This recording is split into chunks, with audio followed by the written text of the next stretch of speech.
Chapter 51, Charms, 3. Nick briefly sensed the magic near Neville and frowned as he felt the blatant rejection the wand in his hand was showing the boy. He cut off his magical sense and approached Neville seriously. "Is that a legacy wand?" he asked sternly. "Why, yes, it was my DA's," Neville stuttered out nervously, and Nick sighed. "The wand is sabotaging you.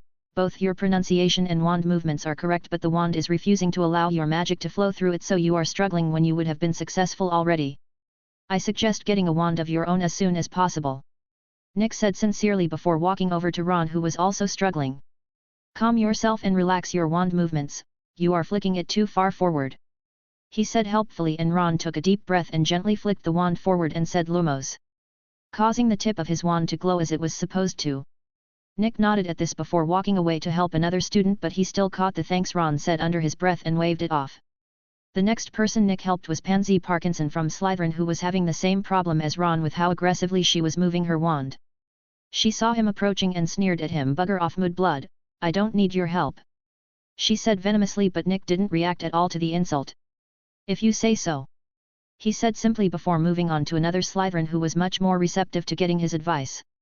Flitwick saw this exchange and deducted points from Slytherin for foul language in the classroom. After that, none of the Slytherin insulted Nick openly during the class but told him they didn't need his help. Nick didn't bother with these ungrateful and bigoted people, but made sure that those he did help outshone them, which was insult enough in his opinion, as it directly attacked their pride. A good third of the entire Slytherin currently in the class were steaming mad seeing others surpassing them thanks to his help. None of those in Nick's group were having any problems at all with the spell, and Nick had even given them a small extra lesson on his own version of the spell that they were currently attempting. Tracy was the first to grasp the combo, followed by Harry and then Daphne, who pouted at coming in last. Jealousy was rampant when the three of them cast the spell, even if it wasn't on as grand a scale as when Nick did it. Hermione looked like she was about to pass out from sheer anger as she kept trying to cast the spell based off his single demonstration and failing. She excelled at rote learning, simply couldn't understand why she couldn't cast the spell despite seemingly copying him perfectly. Sadly, she didn't realize that the key to the combo lied in what he named it, the Starlight Dirge, or Final Song of the Stars. Soon lunchtime came and the students headed to the Great Hall to refill before they went back to Charms class. Malfoy apparently couldn't help himself and confronted Nick in the hallway on the way. "Oi, Mudblood," he said loudly, drawing attention to himself from the other students. Nick sighed and turned to look at the walking daddy complex. "Didn't your parents ever tell you it's rude to insult someone you are trying to get's attention? Honestly, you must be the shame of all purebloods," he said scathingly. Malfoy visibly cringed at the reply he got, as Nick had just struck him in 4 different ways with a single sentence. "You'll pay for that, Mudblood. Expelliarmus." Malfoy attacked, but Nick didn't move at all as the spell whizzed right past him harmlessly. "You should stop before you embarrass yourself further," Nick said with a bored expression. Anyone paying close attention, however, would notice that Nick's eyes never left the other boy and his hand was near his wand the whole time. "Shut up!" Malfoy yelled angrily before trying to hit Nick with the same spell again. This time, however, the spell was actually heading towards Nick, if only just so he casually took a step to the side, letting the spell miss harmlessly again. Malfoy didn't get to cast another spell, however, as Flitwick caught up with the group and angrily deducted points from the livid Malfoy. "My father will hear about this," he said before storming off aggressively. Flitwick looked like he was about to say something, but Nick stopped him. "He isn't worth the effort, Professor, just let him go," he said seriously, and the teacher sighed and relaxed his stance. "You are right, of course, but his behavior is simply atrocious," the small man said, upset. Chapter 52, Charms, 4. The trip to the Great Hall was smooth after that for everyone, since Flitwick was with the students. Like before, Daphne and Tracy split away from Nick and Harry and sat at the Slytherin table for lunch, while this time Hermione sat across from Nick in a huff. "How did you do it?" she asked unhappily. Nick raised an eyebrow at the question before grabbing a ham and cheese sandwich from a nearby platter. "You will need to be more specific," Nick said casually before taking a bite of his sandwich. "The Lumos spell you cast earlier, I can't get it to work despite matching your movements and incantation perfectly," she said, clearly upset at her failings. A few other nearby people also listened in, hoping to figure it out as well. Nick chuckled and finished off the sandwich since it was merely finger food sized. "There is indeed a trick to the spell that makes merely copying what you see insufficient. We aren't friends, so the best I'll give you is a hint. The key is in the name. Take of that what you will," Nick said before ignoring the girl. He then ate a salad he specifically ordered from the house elves, much to the confusion of everyone. Nick found amusing how almost no one seemed to realize where their food was coming from, though to be fair you never actually see a house elf drop the food off. Those who own house elves but still don't realize where the food is coming from confuse him though. Like how do you not recognize the same work as what you get at home? Still Nick decided to act all mysterious by keeping the secret to himself and enjoying his salad. Once lunch ended, everyone headed back to their classes and Tracy and Daphne rejoined Nick and Harry. You know, we got asked by a bunch of people to share with them the secret to your spell, Tracy said with a giggle. Nick shrugged. It's not much of a surprise, as someone who doesn't like failing asked me during lunch too, he said casually while ignoring the fact that Hermione could definitely hear the conversation. The bushy-haired girl? Daphne asked curiously. Harry spoke up this time. Yes, she seemed pretty upset that she couldn't figure out the trick without his help, he said honestly. Did you tell her? Tracy asked with a glint in her eye. Nick grinned at her. Nope, she just got a hint at the secret, same as everyone else who was eavesdropping, Nick said jovially. Tracy smiled. Good, that spell is easily worth a day's bragging rights and I don't want to hand them over so easily, she said with smug satisfaction. My, how very Slytherin of you, Nick joked. I never said I wasn't ambitious or cunning, I'll have you know, Tracy said, feigning offense but still smiling widely. Apologies milady for my insolence at daring to make assumptions, Nick said dramatically, making everyone laugh.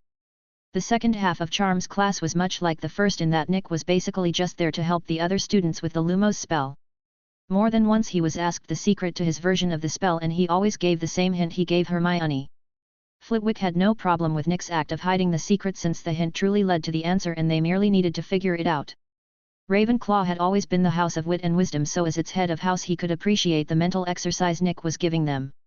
By the end of the class only 5 other people besides Nick's group succeeded in casting Nick's version of the spell in some capacity, none of which were Hermione. It weighed heavily on her mind as well, since she clearly looked distraught as her classmates surpassed her.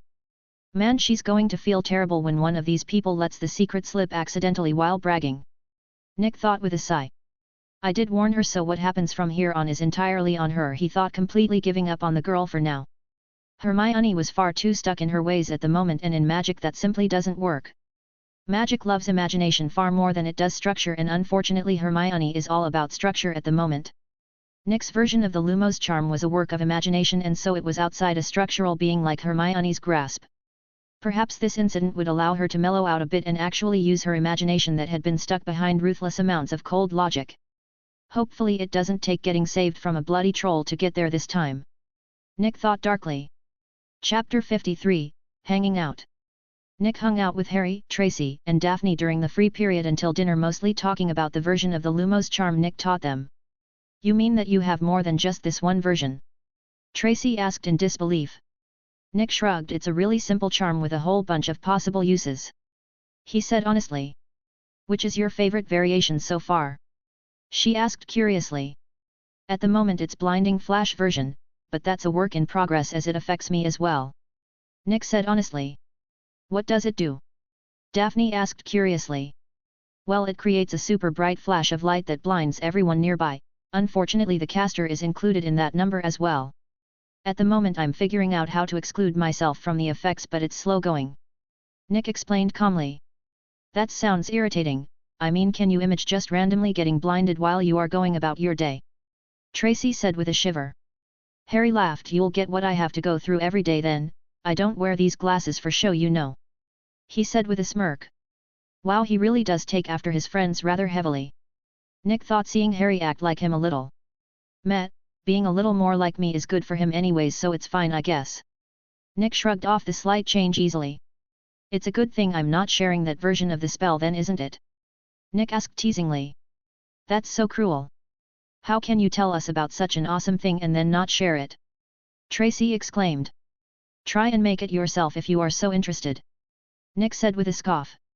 But you are supposed to be my endless bag of bragging material, she said, acting betrayed. Nick snorted. Oi. When did I ever agree to such a thing? Nick asked, acting offended while Harry and Daphne were trying not to laugh from Nick and Tracy's antics. They were failing. But my bragging rights, Tracy said while making puppy dog eyes at Nick. Ha! Joke's on you, I'm immune, Nick said with a laugh. No, Tracy said in horror. It's over, Tracy, I have the high ground. Nick said, imitating a certain space wizard. Never. Quick, Daphne, seduce him. She said while pushing her friend and only getting a deadpan look from both Daphne and Nick while Harry was having trouble breathing from laughing too hard. Too much?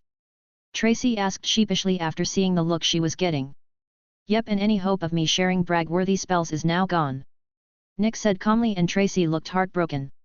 Do my eyes deceive me, my good brother? A familiar voice says from nearby. Indeed not, my fine sibling, two of our housemates enjoying some Slytherin company. Another voice that sounded almost identical to the first spoke up. Fred and George, or is it Gred and Forge at the moment? Nick asked casually while turning to look at the twin redheads. Ooh, if it isn't our crafty business partner. One of the twins said, realizing who was part of the group. We knew you were a man after our heart the moment we met you, breaking the unspoken rules hat. The other twin said with a wide grin. The twins plopped down on either side of Nick. We approve, they both said at the same time. Nick grinned and wrapped his arms around the twins' shoulders. Everyone, this is Fred and George, fine purveyors of mischief and fun. Fred and George, this is Tracy Davis, Daphne Greengrass, and of course you already know my best mate Harry. Nick made introductions jovially. A pleasure, the twins said at the same time with wide smiles. So what can I do for you gentlemen besides the stink bomb you are trying to stick to me? That is of course. Nick said, making the twin on his right stiffen before chuckling. Seems you figured me out. Hey, what gave me away?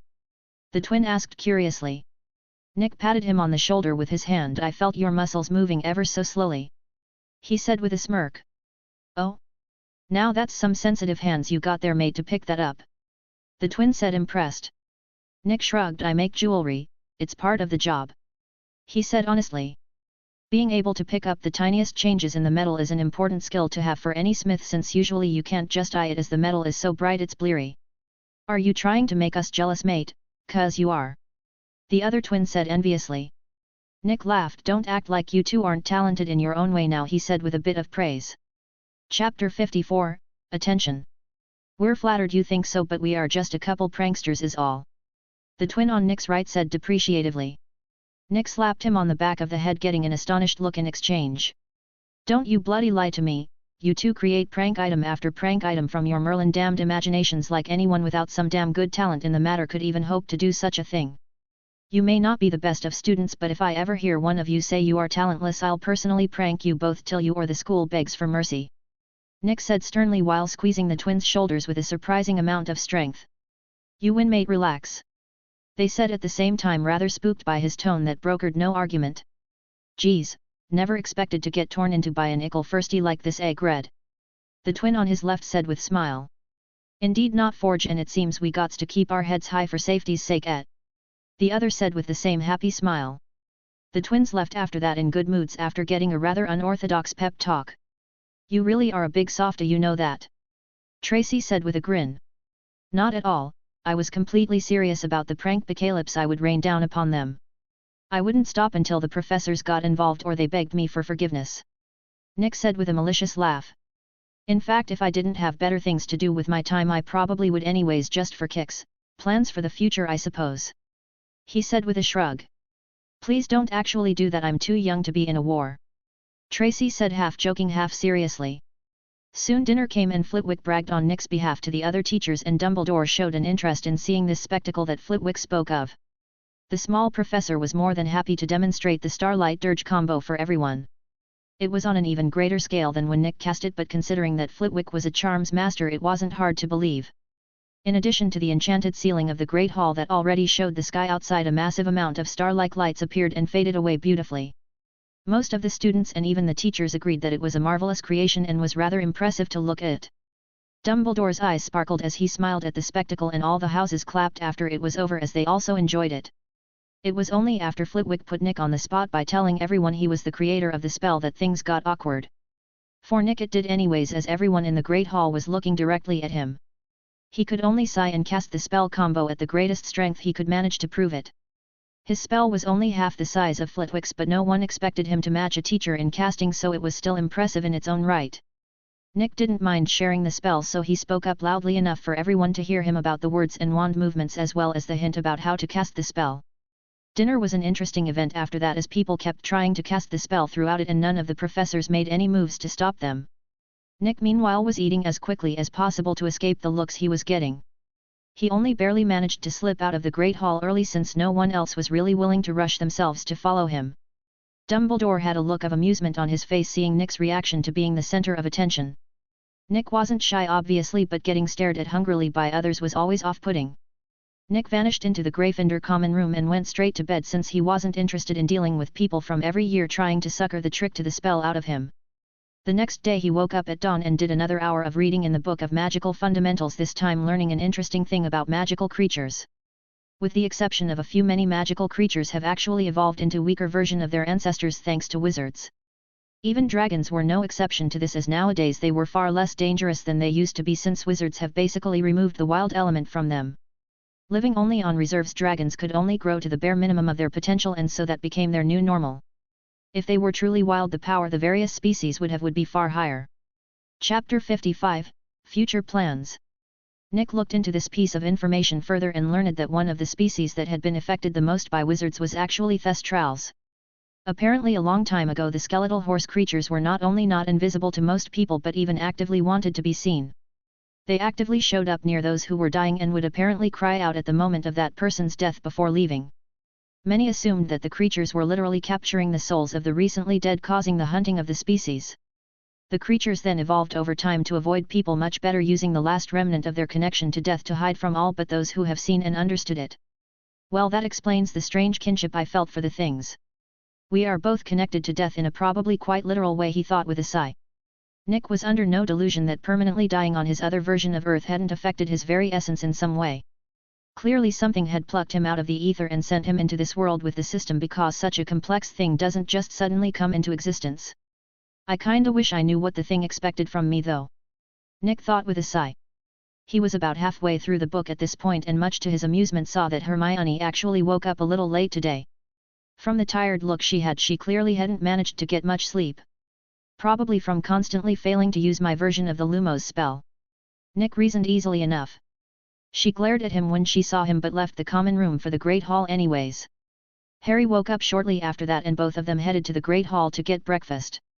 Nick actually planned to split ways with Harry in a manner of speaking, since his presence was heavily altering the course of the boy's life and some events needed to play out the same for everything to work out. Nick wasn't some follower of Harry's but had his own things going on and needed Harry and Hermione to join forces, and this was becoming difficult with Nick there. The start of next week though promises to give fate an opportunity to work its magic, since Nick should be able to start working on making rings again, assuming the twins come through in time.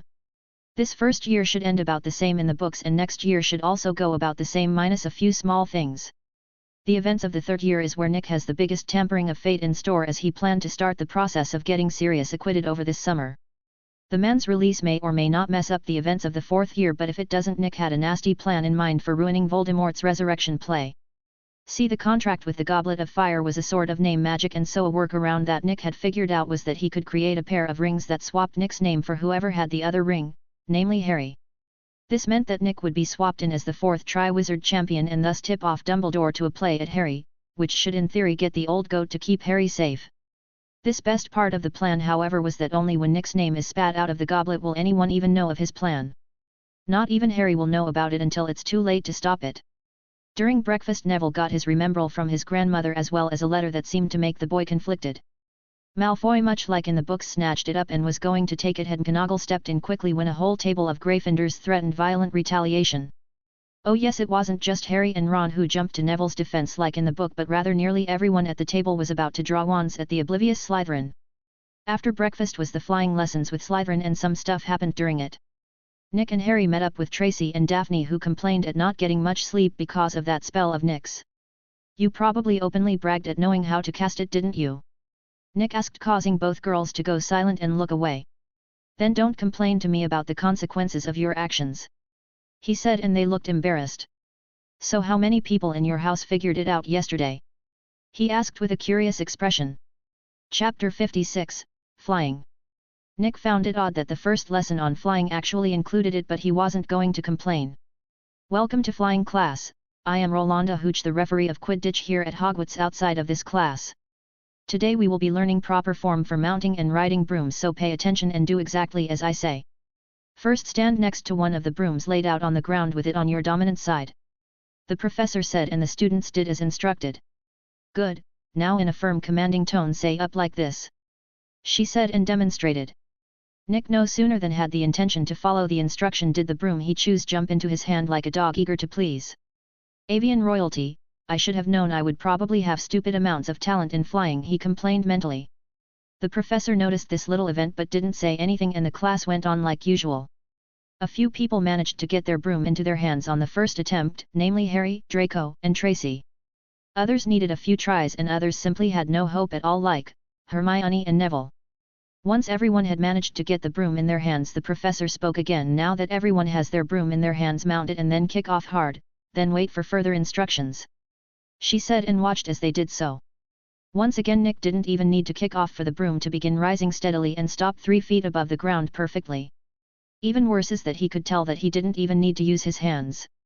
Once more the professor noted him, though this time with a bit of a glint in her eye. Some of the other students got settled in the air quickly enough, but poor Neville had the worst luck, as not only did he get up in the air but the broom refused to stop going up. The boy fainted from the fear of heights and fell to the ground below, but Nick used a quick spungify to greatly lessen the impact, so rather than a bad break he merely had a bad sprain in his arm. Nick's quick reaction earned Gryffindor an extra 10 points from the professor before she took Neville to the hospital wing. Malfoy laughed once the professor was out of earshot. Did you see his face, the great lump? He said, and a few other Slytherins joined in, though some clearly wanted no part of the boy's drama. Shut up, Malfoy! Snapped Parvati Patil. Ooh, sticking up for Longbottom, said Pansy Parkinson, eager to cause trouble. Never thought you'd like fat little crybabies, Parvati, she said mockingly. Malfoy darted forward and grabbed something from the ground where Neville had fallen. Look! It's that stupid thing Longbottom's gran sent him, he said, and the remembrall glinted in the light. Give that here, Malfoy, Harry said firmly. Come and get it, Potter, Malfoy said before shooting off into the air on his broom. Harry immediately went to chase, but Hermione called out anxiously, Don't do it, we'll all get in trouble. She yelled, but Harry ignored her and launching into the air after Malfoy. Everyone watched as the two boys flew through the air with words being said between them, though no one knew what they were. Clearly though, Harry said something that scared Malfoy as the boy threw the remembrall and retreated to the ground while Harry chased the small orb. He caught it right before one of the winder higher up the castle that Nick knew for a fact was McGonagall's office. Shortly after that the elderly witch stormed into the area angrily and snatched up Harry with a stern expression while Malfoy had a sneer on his face. Nick held his broom tightly and wanted to hex the boy but knew better. The broom in Nick's hand, however, seemed to pick up on his hostility and shot out of his hand directly into Malfoy's nose with a sickening crack, breaking it and knocking him out. Everyone looked at Nick in surprise, but he showed that he didn't even have his wand in his hand. Broom malfunction, he said, and everyone believed him since they saw Neville's broom also malfunction.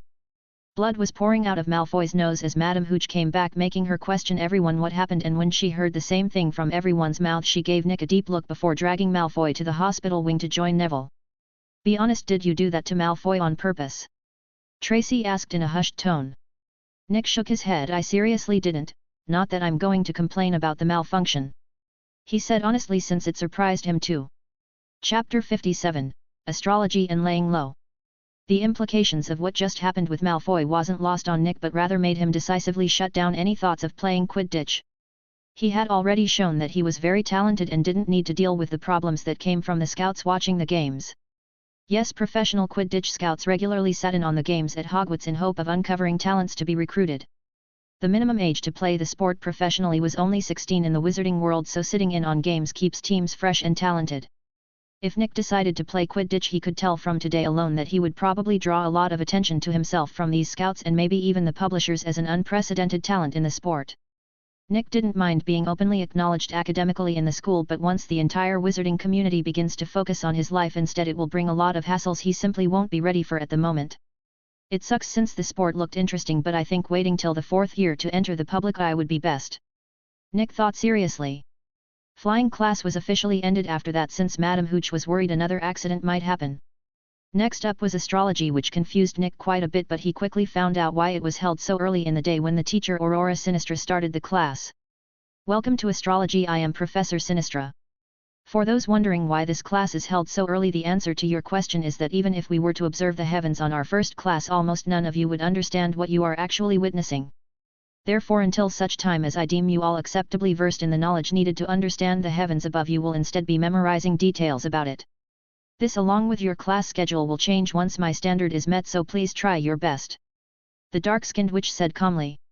It came as little surprise to anyone that rote memorization like this was precisely where Hermione thrived, as she sucked up the information like a sponge. Nick had little trouble with the stuff either, though the sheer quantity of information the teacher tried to cram into their heads within the short span of an hour gave him and many others a headache. The class ended at 10:15 and the students were released to get lunch before they had their first DADA class.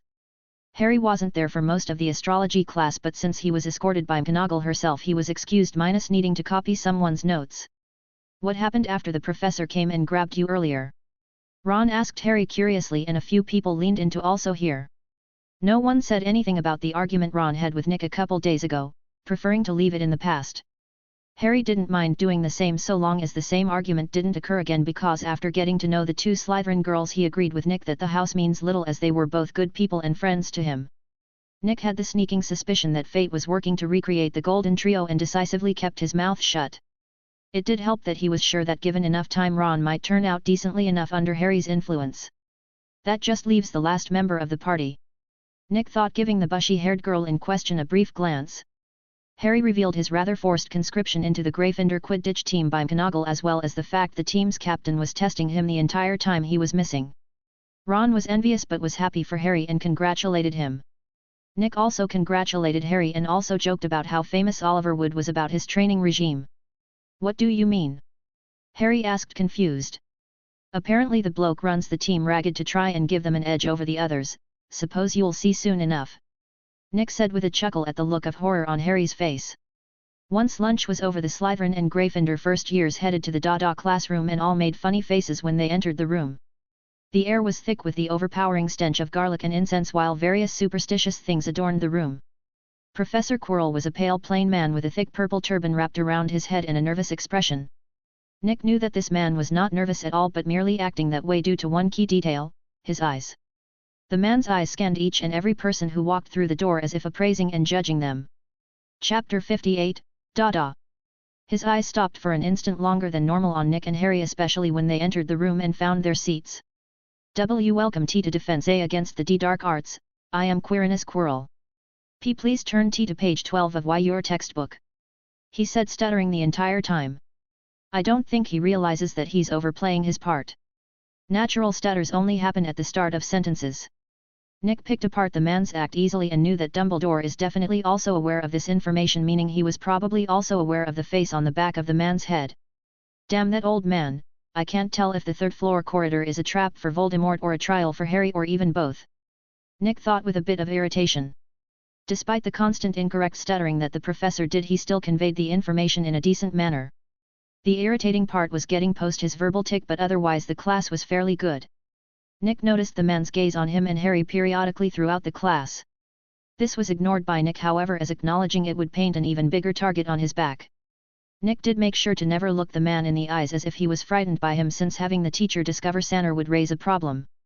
One had to remember that Voldemort was an accomplished legilimens, and unlike Dumbledore or Snape, he definitely didn't have good intentions when he used it. The man couldn't stand not being in absolute control of a situation, so being unable to read Nick's mind might provoke him. The class ended uneventfully and Nick dipped before the man had any chance to try and get him alone. Sure, doing so might irritate the man considerably, but there was little he could do about it, as Nick was practically a ghost in the school if he wanted to be.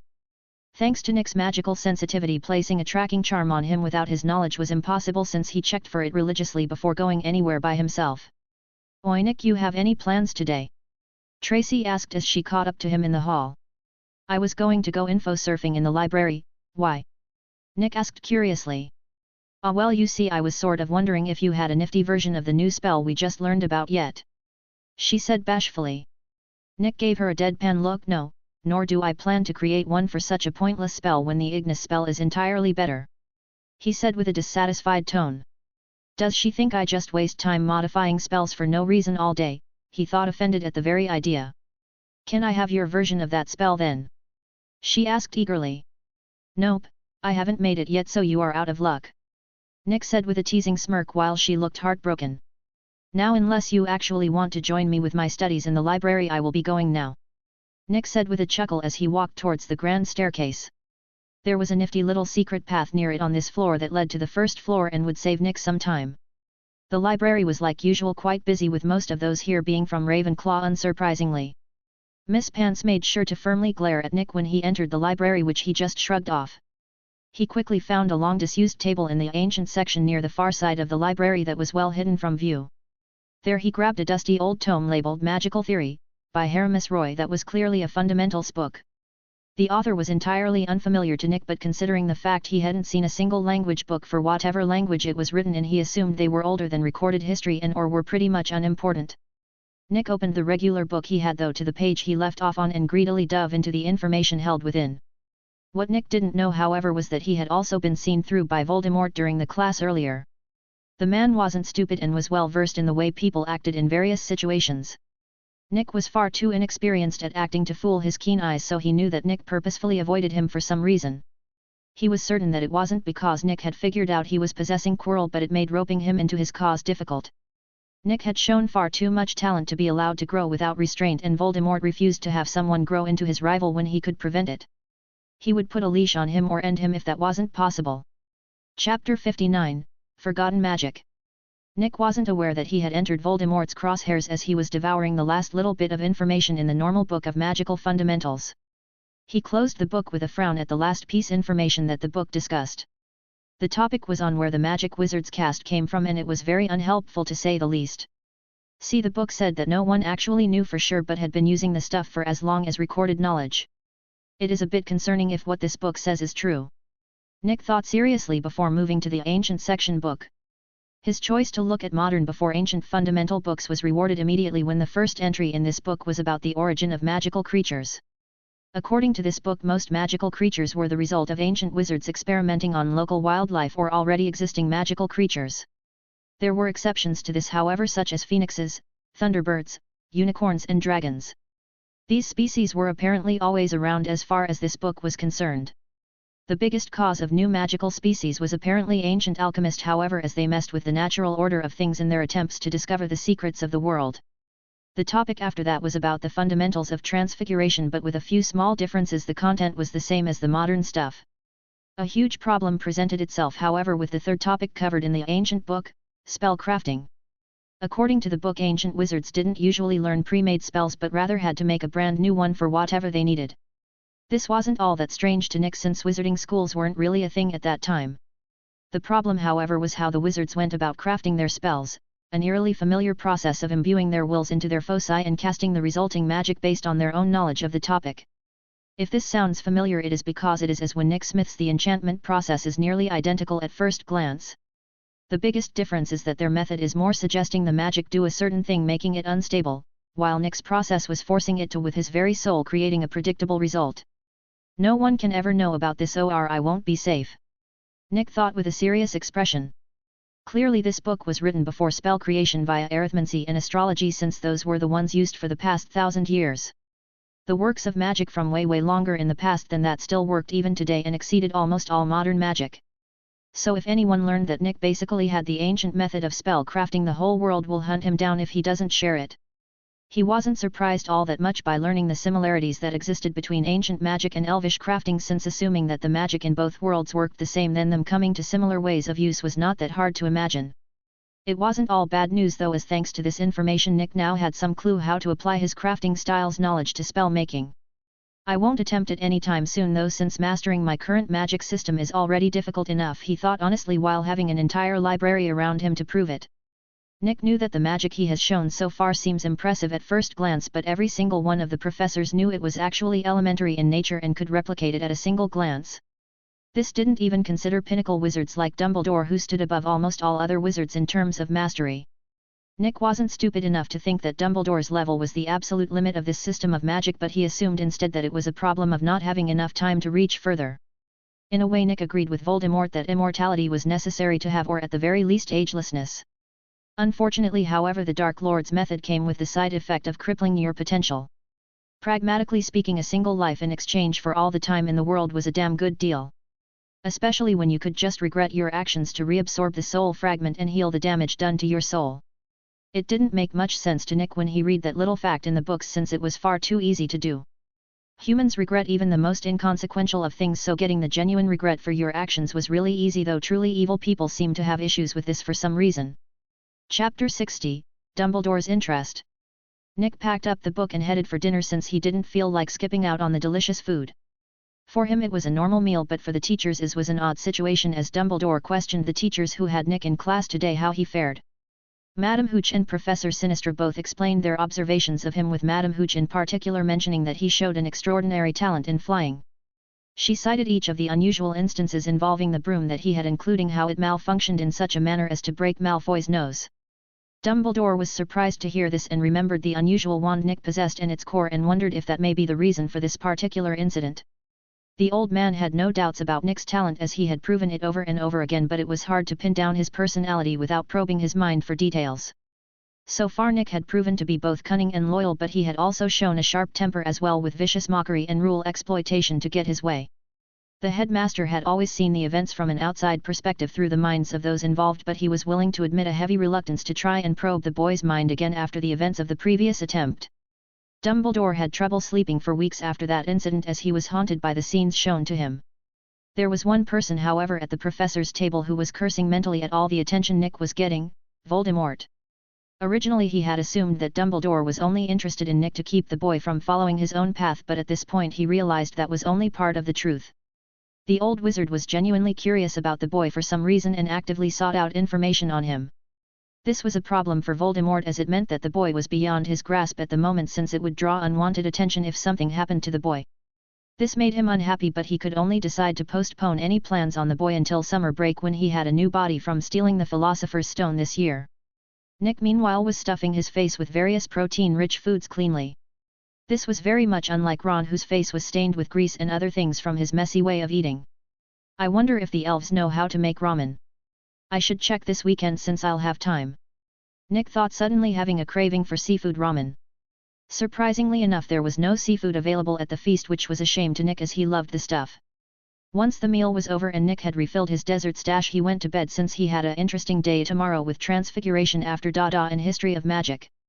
Unlike the rest of his classes, Nick knew with absolute certainty that he was talented at Transfiguration, since the words Supreme Transfiguration were included in his wand's description.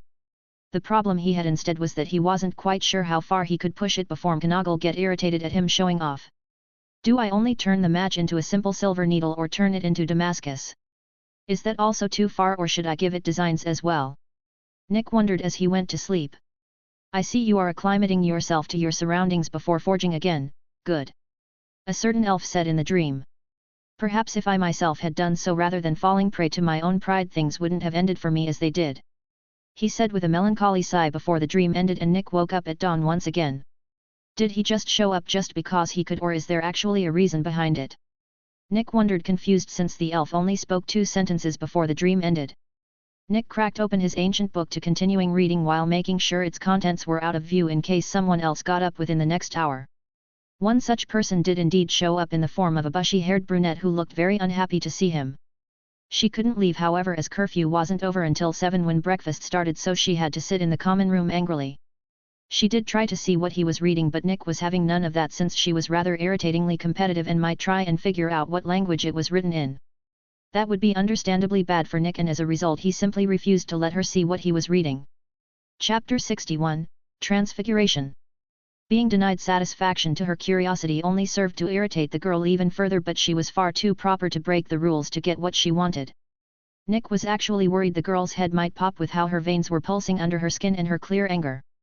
Hell, her wand wasn't even in her hand and it was popping constantly to vent away the rampant magic energy she was exuding. Once 7 hit, Nick decisively sent the book into greed before leaving for breakfast, and also for Hermione's safety. Having one of the golden trio die from an aneurysm out of sheer rage at him would be very bad, and Nick didn't want anything to do with it. Can wizards even have aneurysms? He stopped in thought halfway to the Great Hall.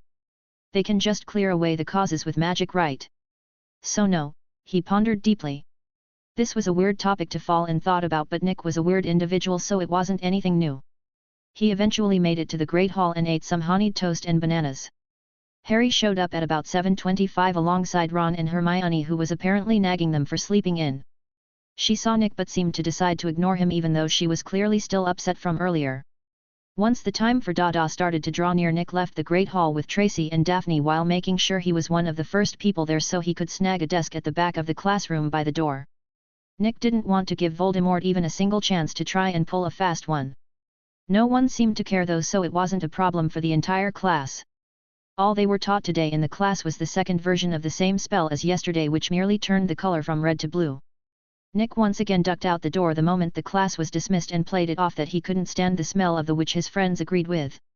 He wasn't lying either, as the room truly did smell horrible and was killing his nose. Astrology was no better than the first class since Professor Sinister once again forced a mass of information down their throats to try and get them to the interesting part of the subject. Everyone knew this of course, but it didn't mean they enjoyed having to copy down a huge amount of information all at once. Lunch came after that and Nick once again ate his fill before heading to the Transfiguration classroom. McGonagall was indeed in the room waiting, however she was in her animagus tabby cat form on the desk. "Good morning, Professor," he said to the cat with a knowing grin that seemed to catch the teacher off guard. She merely nodded at him before he took his seat near the front of the room to get a close look at her transformation. If she realized this, she made no motion to stop him, so he assumed she was confident that he wouldn't learn anything useful from it. "Worth a shot though," Nick said with a shrug. Soon more and more students started to enter the room, but Nick was more focused on copying down the contents of the blackboard that had a spell and some rules on it. Not like normal don't do this kinda rules, but transfiguration rules like the formula for most transfigurations. Once everyone was in the classroom, McGonagall jumped off the table and transformed in mid-air into her normal form. Most of the class oohed or awed at the trick, but Nick merely smirked at the elderly witch who had the faintest look of amusement. Transfiguration is some of the most complex and dangerous magic you will learn at Hogwarts. Anyone messing around in my class will leave and not come back, you have been warned, she said seriously before waving her wand, turning her desk into a living breathing pig before turning it back all wordlessly. Everyone was excited about the class thanks to this display, but quickly found out that they weren't going to be turning anything into animals for quite some time. Rather, they were instead going to take a bunch of complicated notes before getting to a practical session. The entire first part of the class was dedicated to taking these notes. Nick was way ahead of everyone else, however, as he had started earlier and so was done before them. Tracy glared at him when he just sat there with a smug look while she was still writing. McGonagall specifically looked over his notes since he was already done, but merely nodded in acceptance and left him alone. Chapter 62, Transfiguration, 2. Once everyone was done, they took a brief break to ease their minds a bit before the second portion of the class began. "How could you just let me suffer like that? I thought we were friends," Tracy asked dramatically. "You could see the board just as well as I could, besides I was the first person here, so I got started earlier than everyone else is all," Nick said with a scoff. "I'm still mad and I'll only forgive you if you give me a special spell no one else knows," she said while puffing out her cheeks. "Looks like I'll never be forgiven, oh well," Nick said with a shrug as he began to lovingly polish his wand with a special potion made just for that purpose. "Oi! I was just joking, don't give up so easily," Tracy said in a panic. "I am aware, what would you ever do without me after all?" Nick said with a grin. "Wow, arrogant much?" she teased. "Arrogance is talking big when you can't back it up, confidence is knowing that you can," Nick said wisely. Tracy rolled her eyes. Yes, I get it, you're so great," she said in exasperation. "Just so we're clear on that," Nick said with a chuckle. Soon enough their break was over and McGonagall waved her wand, causing a single match to be placed in front of each student. "Your task for the next 3 lessons is to use the knowledge you have just obtained to turn your match into a needle. You may begin," she said before standing at the front of the class to overlook the students. Nick barely had to do anything as he simply pointed at the match with his wand and spoke Verto. Immediately his match turned into a perfect golden threading needle, including the hole at the blunt end. McGonagall and everyone else was left dumbfounded at how easy he made it look, since he succeeded spectacularly on his first try. 10 points for Gryffindor for being the first to succeed, McGonagall said plainly, since she had a sneaking suspicion that Nick was going to cause her headaches. Tracy attempted to copy Nick, but her match merely grew slightly more pointy on one end and she pouted. "Afraid this isn't one of those things I can really give advice on, since it's based on the person doing the spell rather than the spell itself," Nick said with a helpless shrug when he saw the begging look a few people gave him. "You are quite correct, Mr. Iron, but what should we have you do now that this task is clearly inadequate?" McGonagall said loud enough for everyone to hear. Nick fell into thought for a moment before causing a golden galleon show up on the table in front of him. How's about a game I just came up with then? Nick asked with a smile. McGonagall seemed interested. Oh? And what might the rules of this game be? She asked curiously. It's quite simply really, since I can only do inanimate to inanimate transfigurations currently the topic will be that.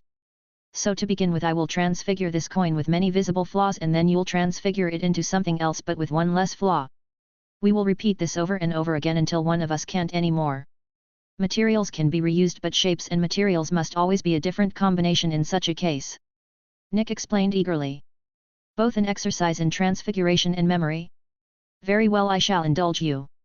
McGonagall said before transfiguring an intricate and comfy chair out of the stone floor. Nick changed the coin at first into a wooden sphere but many parts were still golden and it was uneven and dented all over, a terrible transfiguration really. McGonagall then waved her wand turning it into a small quill only slightly less flawed than the sphere before it. This went back and forth for the remainder of the class to the point it started to get really heated. McGonagall didn't even realize that the rest of the class wasn't doing their assigned work as they watched the game instead. Over time most of the flaws vanished but due to the rules at least one visible flaw must always remain so that flaw started to get harder and harder to spot. Right before the end of the class McGonagall played a little dirty to win by turning the thing into a small glass statue of a bird but with a single sand grain-sized piece being ice instead. Nick looked and looked but simply couldn't find the flaw until she pointed it out announcing her victory. She clearly enjoyed the game as she was smiling widely and she didn't even assign homework to the class. Chapter 63, Talk. Well actually McGonagall actually did assign homework but since it was literally just to play this nifty game Nick came up with to familiarize themselves with transfiguration it didn't really count. Most of the students had planned to try it out themselves anyways since it seemed pretty fun, much like wizard's chess. Mr. Iron, if you would please stay after class, I have something to discuss with you. McGonagall said while everyone was packing up making his friends worried he was in trouble. I assure you that he is not in trouble, in fact this is likely a very good thing for Mr. Iron. The professor said reassuringly after seeing Nick's friends preparing to defend him. Tracy, Daphne, Ron, and Harry all relaxed hearing this and Nick told them to go on ahead and he'd catch up with them later. Once alone McGonagall spoke to Nick again. I will be forthright with you Mr. Iron, I do not believe my normal lessons would be of any benefit to you. She sighed. Transfiguration is a complex and demanding art and even the simplest things yet to you it is almost like breathing, you do it instinctually. Normally I might consider if you may in fact be a metamorphagus much like a previous student of mine with similar talents in the field. However beyond your undeniable talent you show no outward signs of the ability at all, not even a single one. This leaves me at a loss as to what to do with you in class. McGonagall said honestly. Nick was aware that he wasn't a metamorphagus as he had tested that once he learned he had bloodline abilities at the orphanage. He was slightly surprised to hear that the supreme transfiguration talent from his wand was almost the same as that of the abilities however in the art. It does make sense though if you consider what was known about the ability. Nymphadora Tonks was never shown to need effort to transform, she simply did. Nick thought calmly. I am afraid this will need to be discussed with Albus in order to proceed.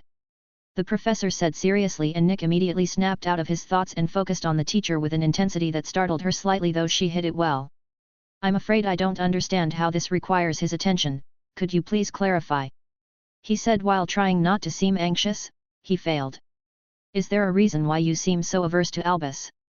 McGonagall asked sternly. Nick shifted in place under her hard gaze nervously. You haven't likely thought of it before but if he ever decided to do something who could actually stop him? No one could. Can you even fathom what being put in front of such a being would be like for someone like me? To have a single person look at me and decide my fate in an instant and there's not a bloody thing I could do about it. Nick said venting his frustrations. Dumbledore had been like a boot hovering over Nick's head since he found himself in this world and even if he never showed it that fact terrifies him. McGonagall was taken back by his words but truly thought about it and couldn't help but agree with the point he had made. In the face of someone like Albus a weak child like Nick must feel like he was being judged by a deity, kind or otherwise was irrelevant.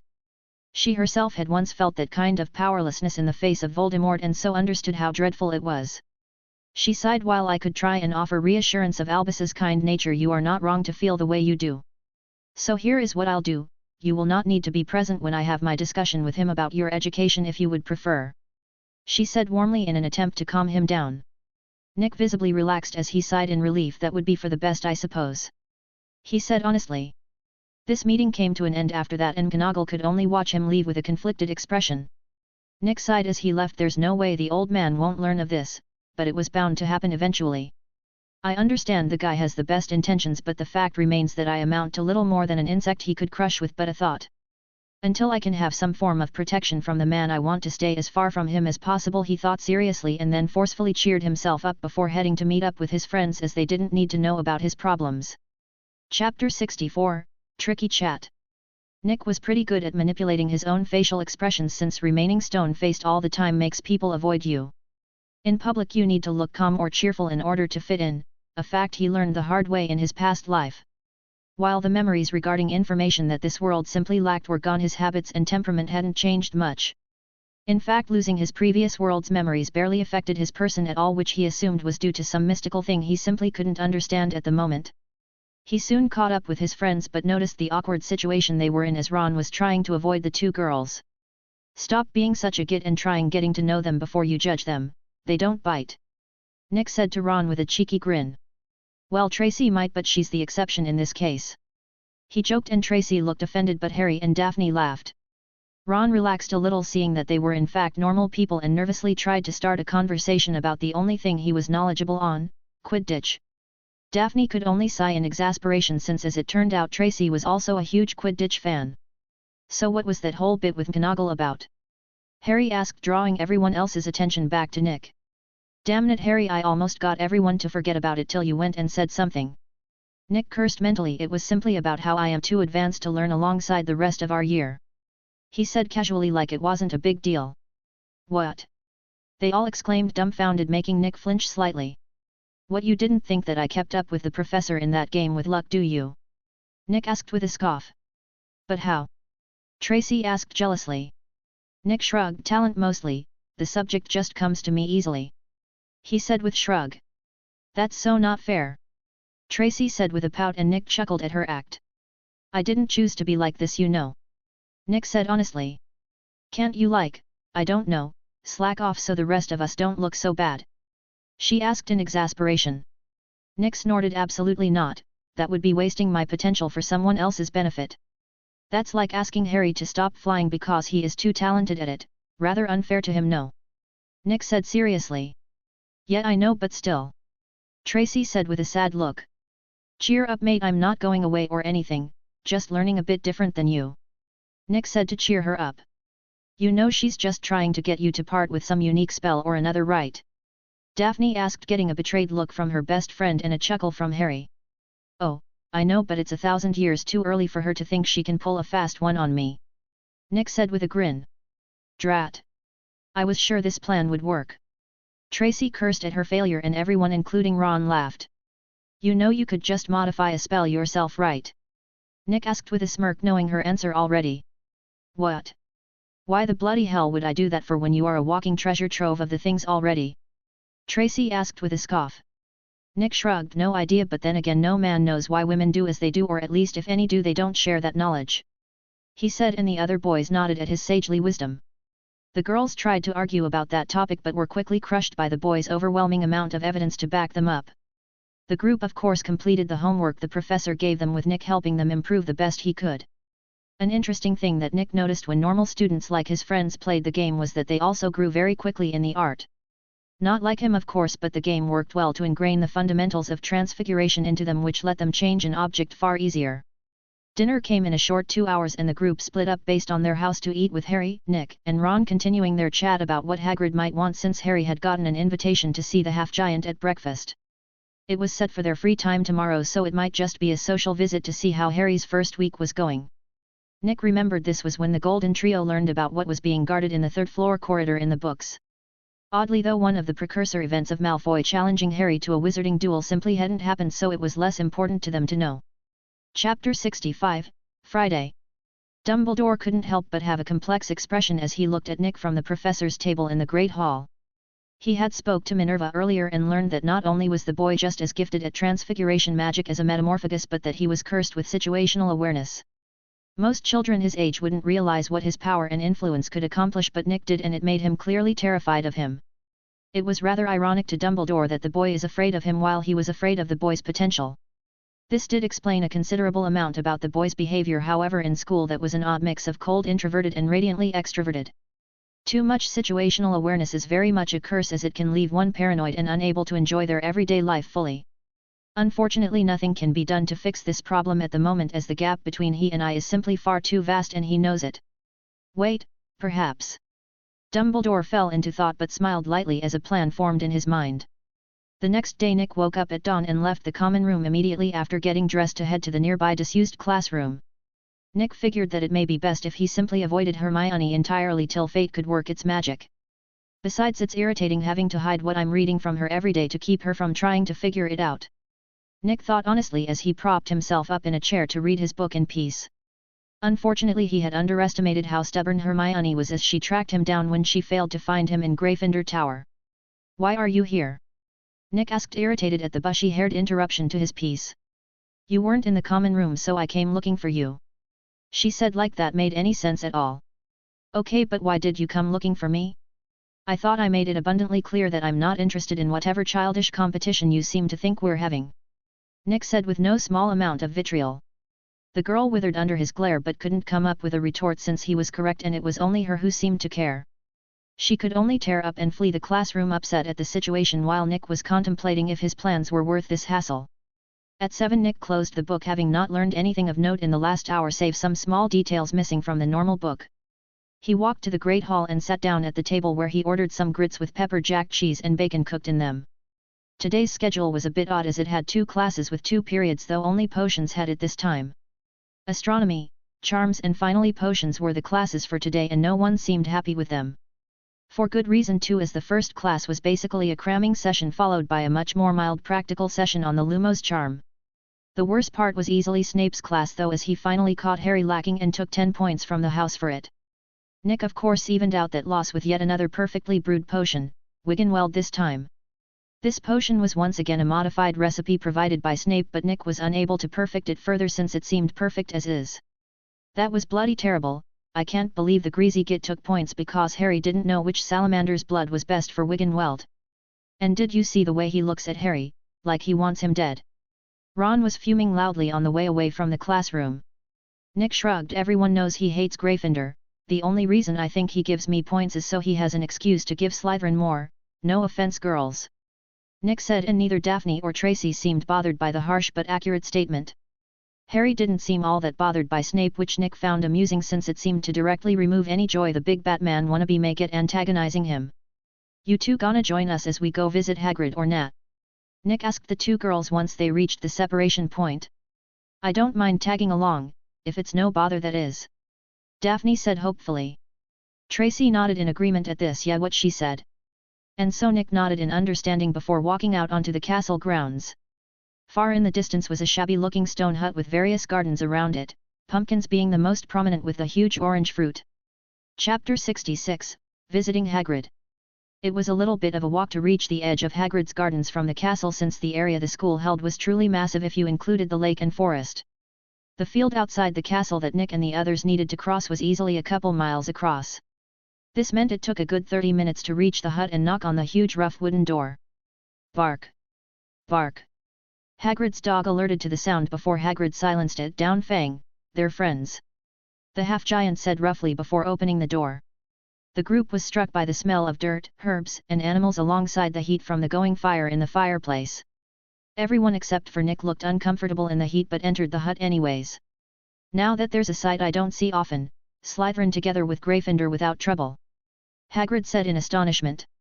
"That would be my fault," Nick said with a laugh. Hagrid patted Nick on the shoulder, making him wince in pain from the force. "Good on you, lad, never much cared for that whole rivalry business myself. It's good to see I'm not alone in that," the man said happily. Daphne, Tracy and Ron introduced themselves and tried to make themselves comfortable on the massive rough couch. Nick got some odd looks as he settled near the fire, but no one said anything about it. He relaxed unconsciously from the heat that reminded his body of a furnace and brought his mind to razor-sharp clarity. The change to his soul and body was from a crafting method, so he was most comfortable in an environment similar to a workshop in temperature. This was merely the first of the changes he was going through internally, but worth mentioning nonetheless. "Tea and cakes?" Hagrid offered as he filled a kettle with water.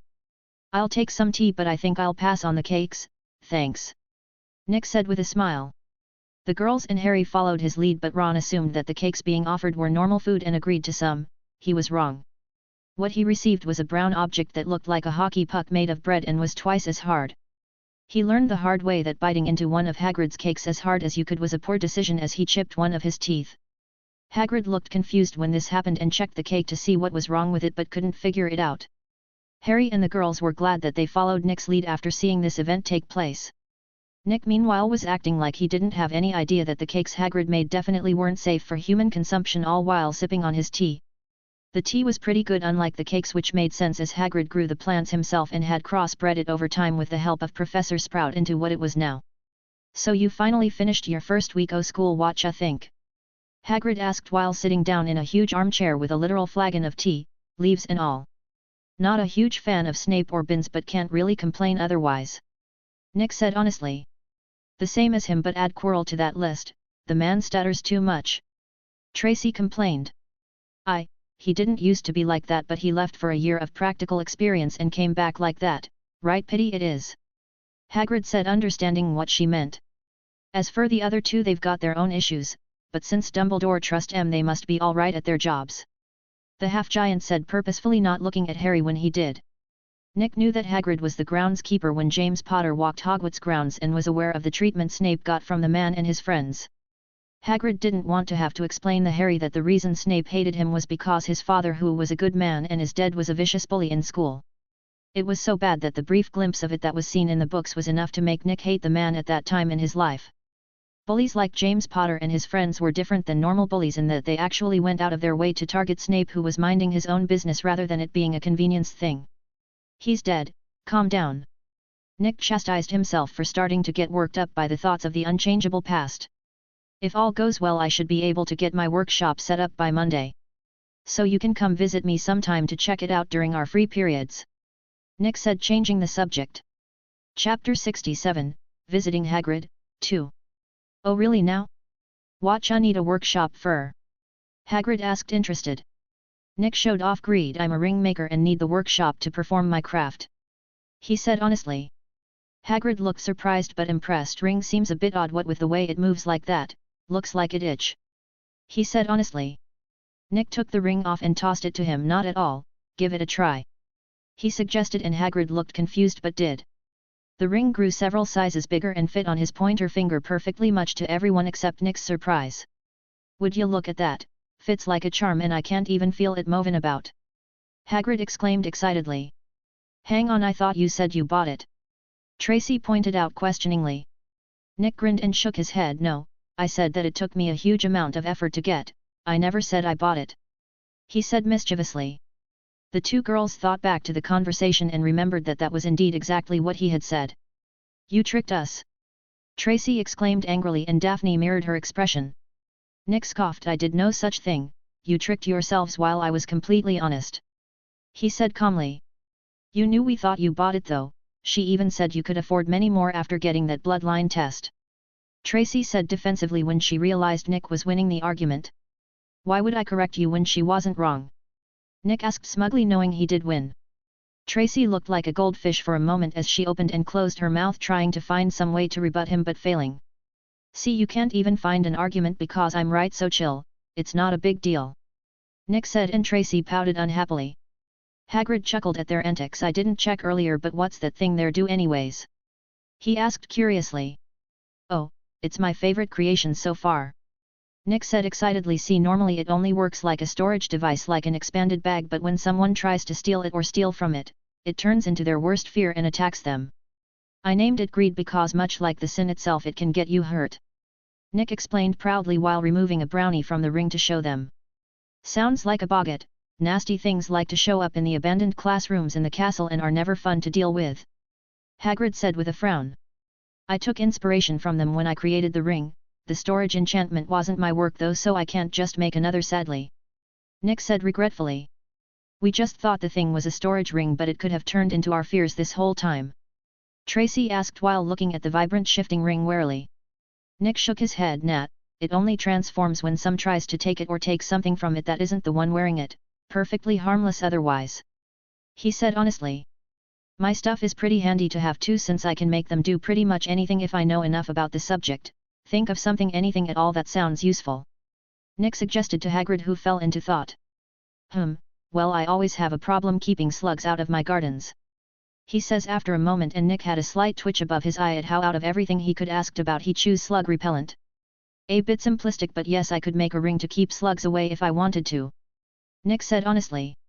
If you can, I'd be plenty happy to pay you for your work. Hagrid said eagerly, since he already spends large amount of money getting slug repellent anyways. Nick nodded. How large of an area should the effect extend from the ring? He asked, all business at this point.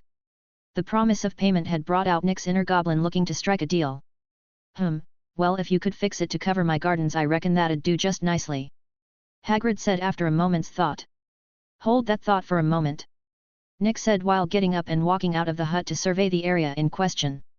If I put the hut as the center of the area, about 25 yards in all directions ought to work. Nick thought as he looked around carefully. He then walked back into the hut and sat back down. I can make the ring cover an area 25 yards around it in slug repellent magic, so you can hang the ring from your room and keep the slugs out of your gardens. Nick said to check if that would work. Chapter 68, Daphne's Request. That'd be a load off my mind if you could, thanks. Hagrid said eagerly. I should be able to get it to you soon after I get the workshop set up. Nick said while writing down the order and specification down for later on a small notepad. How much you reckon it'll cost me? Hagrid asked curiously. Depends on if you want it made of something specific with any extra effects. If you only want a plain dragon steel ring with only that one enchantment, it'll be 1 galleon and 4 sickles, and the enchantment won't ever wear out, so no recharging will be needed, unlike most artifacts. Nick said after doing a bit of mental approximation. If it's like you said, that a mighty fine bargain, are you sure you don't want more? Hagrid said, worried Nick was giving him a big discount. Nick however scoffed. I'm a proud person, so I will only ever charge what I think my work is worth, don't ever forget it. He said sternly, and everyone else couldn't help but nod their heads in agreement. Understood, didn't mean to offend, lad. Hagrid said seriously as he fished around in his coat for a moment. Here, I'll pay now so I don't need to remember later, not so good at numbers you see. Hagrid said as he handed over a slightly tarnished golden coin and 4 silver ones. Nick made a small note next to Hagrid's order information on his notepad. Payment given up front, deliver ASAP. He then deposited the money into greed and nodded at the half-giant. I'll have the finished product sent to you as soon as it's done. Nick said seriously. That's fine, no need to bother walking it down, Owl would do. Hagrid said. Could I order a ring as well? Daphne spoke up suddenly, surprising everyone since she was usually quiet.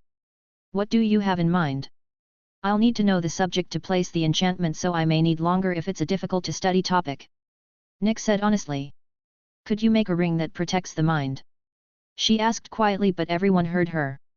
That's mind art territory, he can't possibly know about. Hagrid started sternly, but Nick cut him off. I can, but it won't be cheap, and it'll take at least a month since I need to research the topic a bit for the best results. He said, making the half-giant gape in shock. Nick could figure out why Daphne would want such a thing easily enough, as from what he remembered of the books, the mind arts were sort of an open secret that most pure-blood families practiced, or at the very least were aware of. As the heir of one of the sacred 28 families, Daphne was likely forced to learn occlumency by her family, which has the unfortunate side effect of deadening emotions. With a ring that protected her mind, she could release the magic over her mind and live like a normal girl. How expensive? She asked with a clearly nervous expression. Nick shook his head. I can't know in this case until the product is finished, but at least 100 galleons due to the difficulty and obscurity of the subject. He said honestly, making everyone who heard the price flinch slightly.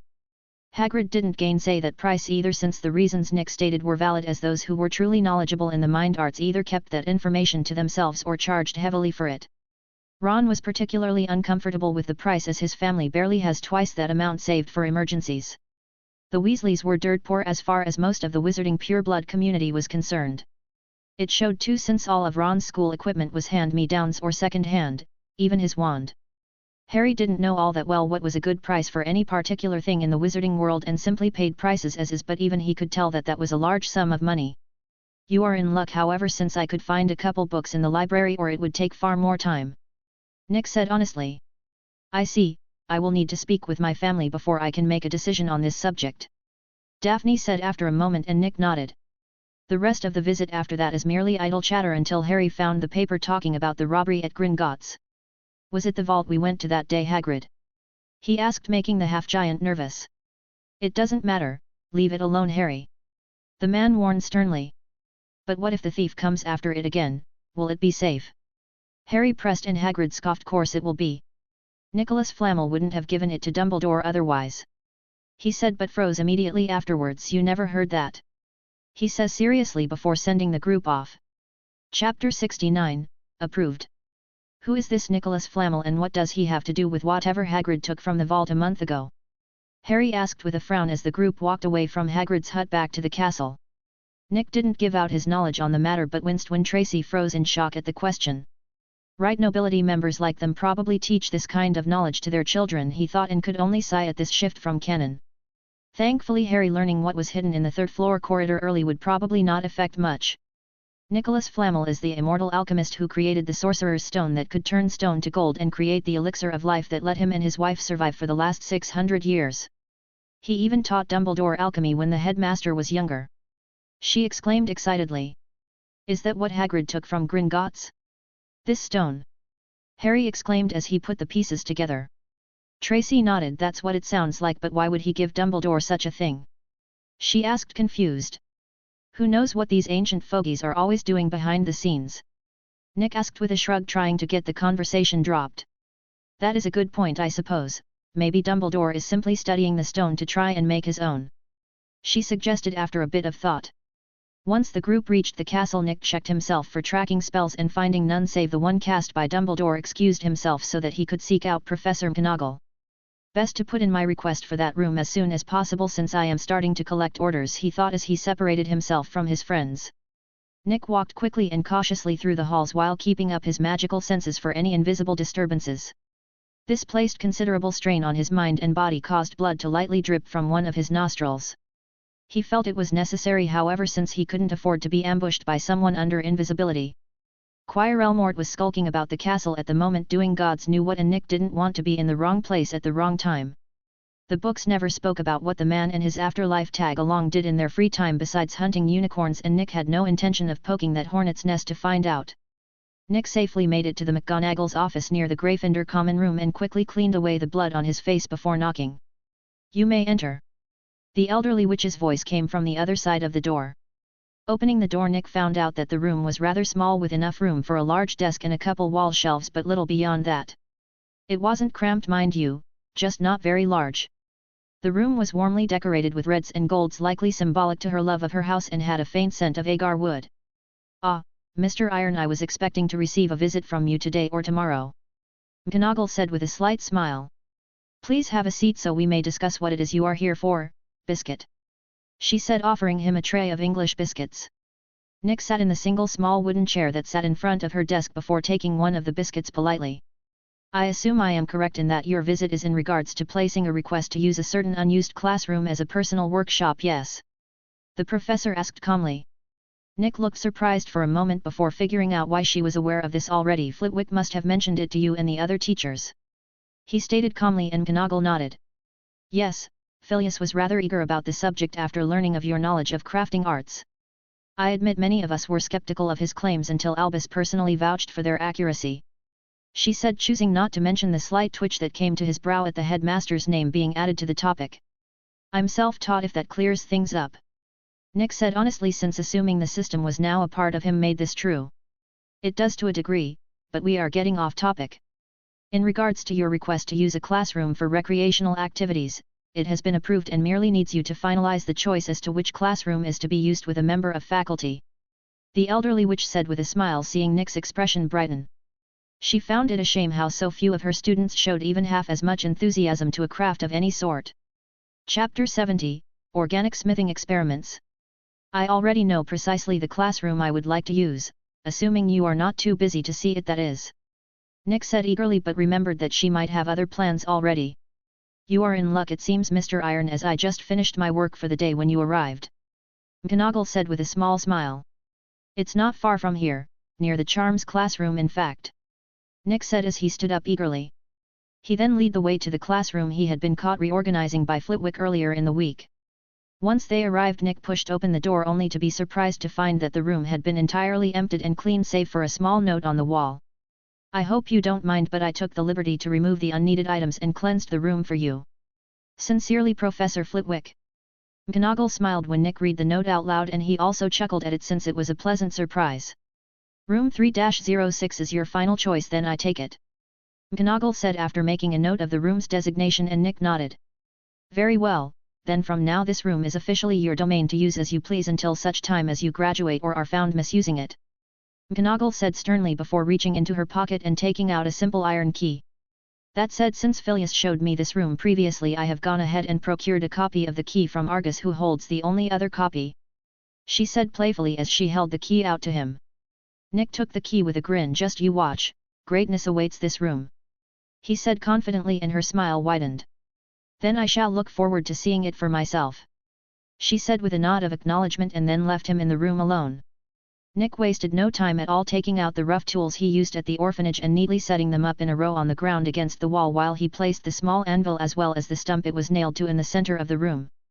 Without a source of flame I cannot do anything involving metal. I suppose this is as good a chance as any to branch into unknown territory, he thought with a sigh. From greed, Nick removed a small block of wood with a few cracks down it and a hole at the top that had a rusty blue metal spike embedded. He grabbed a pair of rough pliers and took hold of the spike with it before using his hammer to smack the wood free of the metal. Soon the block of wood was free from the metal, and Nick pointed his wand at his hammer and transfigured it into a sharp wood knife. He then carefully but firmly slid the blade against the wood, removing a small amount of it. He continued whittling the wood until all that remained were 6 rough wooden discs an inch across and a centimeter thick and a large amount of wooden shavings. Nick then changed his hammer into a hand-powered drill to punch a hole through the center of each disc, turning them into rings, albeit horrible-looking ones. Then he whittled them a little more until they looked decent enough if still a bit rough. Now for the actual hard part, Nick thought as he brought one of the wooden rings to the anvil. He set the ring down on the center of the anvil and removed the transfiguration on his hammer before locking the door to the room. Nervously Nick channeled his spirit, causing the bright glow to form around him before being focused into his hands. He focused on his understanding of life, causing his spirit to take on the dull silvery gray of the ghosts who roamed the halls of Hogwarts. Gently Nick tapped his hammer against the wooden ring and a hum filled the air for a brief moment before boom. The wooden ring exploded into dust. Cough. Cough. Nick coughed as the dust flew into his mouth and nose after the explosion. Taking out a notepad, he wrote down on it: first attempt to smith organic material, result, failure due to structural destabilization. He then grabbed another wooden ring and placed it on the anvil where the previous one was. This time he repeated the process the exact same way as the first attempt, except he lowered the intensity of the energy he was channeling into the ring. This time it took an extra 2 seconds for the ring to explode, which he wrote down in his notepad before grabbing the third wooden ring to try again. Chapter 71, Organic Smithing Experiments, 2. This time Nick not only lowered the intensity of the energy, but he also changed the intended enchantment to a fire-based one. This caused his spirit to turn red and flickering despite actually being stable, as it took on the properties of the element. With a light tap of his hammer, Nick backed away from the anvil quickly, since according to the crafting method elemental failures tend to be rather dangerous. Surprisingly, nothing seemed to happen despite the enchantment clearly going into the wooden ring and binding to it. A quick examination later revealed why that was to Nick. The wood was no longer normal in appearance, but instead had glowing red ember-like cracks throughout it. The system recognized this as a finished ring apparently and gave him 10 points for making it. Nick was confused why it had taken so little effort to have his first success with enchanting an organic material. He carefully considered the details of the experiment to try and figure out what was the reason behind it, but was having trouble. Left unable to find the crux of the issue, Nick resorted to what some might consider cheating by appraising the ring with the system. Ring name, N/A. Grade, Common. Abilities, Detonate. Description: an unstable experimental ring made of oak that took the property of burning during the enchantment process. System appraisal: it's basically a magical grenade that will go off with the slightest infusion of magic. Nick finally figured out what the reason was after reading the appraisal. Organic materials, unlike most metals, have their own traits that have them predisposed to certain enchantments. Wood in this case burns naturally and as a result is predisposed towards fire enchantments, increasing the possibility of them succeeding. This unfortunately was little help for Nick's experiments. His goal wasn't to just be able to put a specific type of enchantment on the material, but rather any enchantment he desired. Nick simply shrugged after understanding this and stored the exploding ring away in greed so he didn't accidentally set it off with his next experiments. He failed for the rest of the tests he performed, but learned a tiny amount with each failure, bringing him ever so closer to his faraway goal. Soon dinner time arrived and Nick went to the Great Hall to eat. he forgot to clean himself off however before arriving as he was too lost in his thoughts. It was only after he sat down to eat that Nick realized that there was something wrong. He noticed that everyone was looking at him funny and quickly found the problem. I'm covered in sawdust, he thought with an awkward chuckle. Sorry about the mess, I got a bit carried away with something I was working on. He explained while waving his wand over himself, collecting all the sawdust into an orb that he then banished. What in Merlin's saga beard could make you look like that?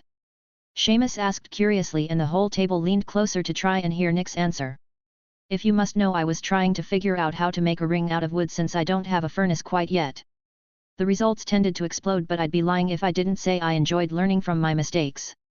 Nick said with a grin. He didn't know that Dumbledore was also listening with a charm and smiled when he heard him. Ah, the drive to learn and improve, always a treat to find it in a student, the old wizard thought pleased. Not to worry, mate, we'll be able to remedy that tomorrow since we just need to go pick it up from the 3 broomsticks. One of the twins said with a grin. Nick smiled happily. Great. I've been sorely missing the feel of a hot furnace while I work my craft. He said brightly. It shows, mate, who honestly chooses to sit next to a fire in a hot shack like that. While drinking hot tea, no less. Starting to think you are part dragon or something. Ron said jokingly. Did he actually do that? Seamus asked, surprised. Yeah, just earlier when we went to visit Hagrid. Bloke sat down right next to the fire that was going and drank tea without breaking a sweat. It was nuts. Ron answered seriously. Dumbledore asked Hagrid if that was true, which stumped the man for a moment. Well, now that I think of it, he did look pretty comfortable near the fire. The large man said honestly. How interesting. The old wizard said with a smile after hearing this. The rest of dinner was fairly uneventful after that, as no one seemed all that interested in learning more about his experiments. Chapter 72, A Swim and a Heart Attack. Nick turned in after restocking his store of sweets, hopeful about finally getting back in the habit of making rings almost every day. Unfortunately, he failed to consider that not everyone wakes up at dawn on their free days and immediately gets productive. It was only when he sat in the common room for an entire time waiting that this dawned on him. I guess there is no reason to get ahead of myself here, they'll bring it to me when you can. Nick thought before heading to breakfast. It was as usual a simple meal with large amounts of nutrients to support his growth. Once he was done, he headed out of the castle alone towards the Black Lake for a bit of exercise in the form of swimming. It was no secret that the waters of Scottish waters like the lake never get truly warm, but that was what made them so good for exercising in. The exertion on the muscles plus the cold promoted blood circulation in the body, making exercise more fruitful. Nick didn't need a set of swimming shorts since he could merely transfigure his robe into a wetsuit. As a bonus, the wetsuit also made sure that he never got too cold while in the water by helping to trap his body heat inside him. It would be an understatement to say that he drew quite a bit of attention in the next 2 hours swimming and diving in the lake. The best part in his opinion was when he found the underwater viewing window that was in the Slytherin common room and got stared at in stupefaction by the people just hanging out there. Even funnier was that amongst those people were Daphne and Tracy, who didn't really plan to go anywhere today. Why is it always him doing crazy things? Tracy asked with a frustrated sigh after seeing Nick waving at them from outside the viewing window. Daphne shrugged. He is how he is. She said calmly. Yeah, I hope the giant squid teaches him a lesson for showing off all the time though. Tracy said with a laugh, only to freeze when said squid actually showed up behind Nick. There's something behind me, isn't there? He thought, seeing the girl pointing and shouting at the glass. He cocked his head to look and stiffened at what he saw. Yup, that'll do it all right, he thought once his mind stopped short-circuiting from instinctual terror. There, about 2 feet away from him, was a yellow eye twice as big around as he was tall, attached to a dull grey body that he couldn't see the end of in the murky waters. Theory confirmed, Kraken it is then, he thought while constantly reminding himself that this particular creature was friendly and not trying to decide if he would taste good. Nick smiled at the creature before pointing up and slowly swimming towards the surface while keeping an eye on it, as pointless as that was. Nick didn't know why, but he could somehow tell from the eye watching him that the creature was amused at his antics. He got to the surface and immediately took a few deep breaths to calm himself and try to convince himself that he hadn't nearly shit himself at the creature's surprise appearance. Anyone who says that they wouldn't have been briefly terrified at suddenly meeting the legendary beast is either deranged or lying, in Nick's opinion. Time to leave. I think that's enough time in the lake today, he thought as he decisively swam to the shore.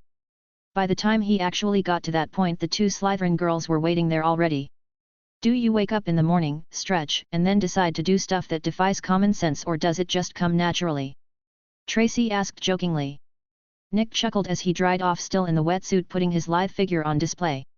He wasn't ripped or anything like that, but he did have enough muscle definition that it was clear he was no slouch when you could actually see his body. Once dried, he removed the transfiguration on his robes, returning them to normal, much to the two girls' jealousy. Ugh! Just rub in how much better than us you are, why don't you? Tracy said with a huff. As it just so happens, I do indeed have a spell for that. Nick joked, making the girl grit her teeth angrily. If you are quite done with your childish drivel, I would like a word with Mr. Iron. A nasally voice spoke up from nearby. All three of the students stiffened and looked over to see one Severus Snape standing there with a not-so-pleased look on his face, so the usual. Chapter 73, Business Talk. Of course, sir, please excuse us. Tracy said while nervously fleeing the area with Daphne.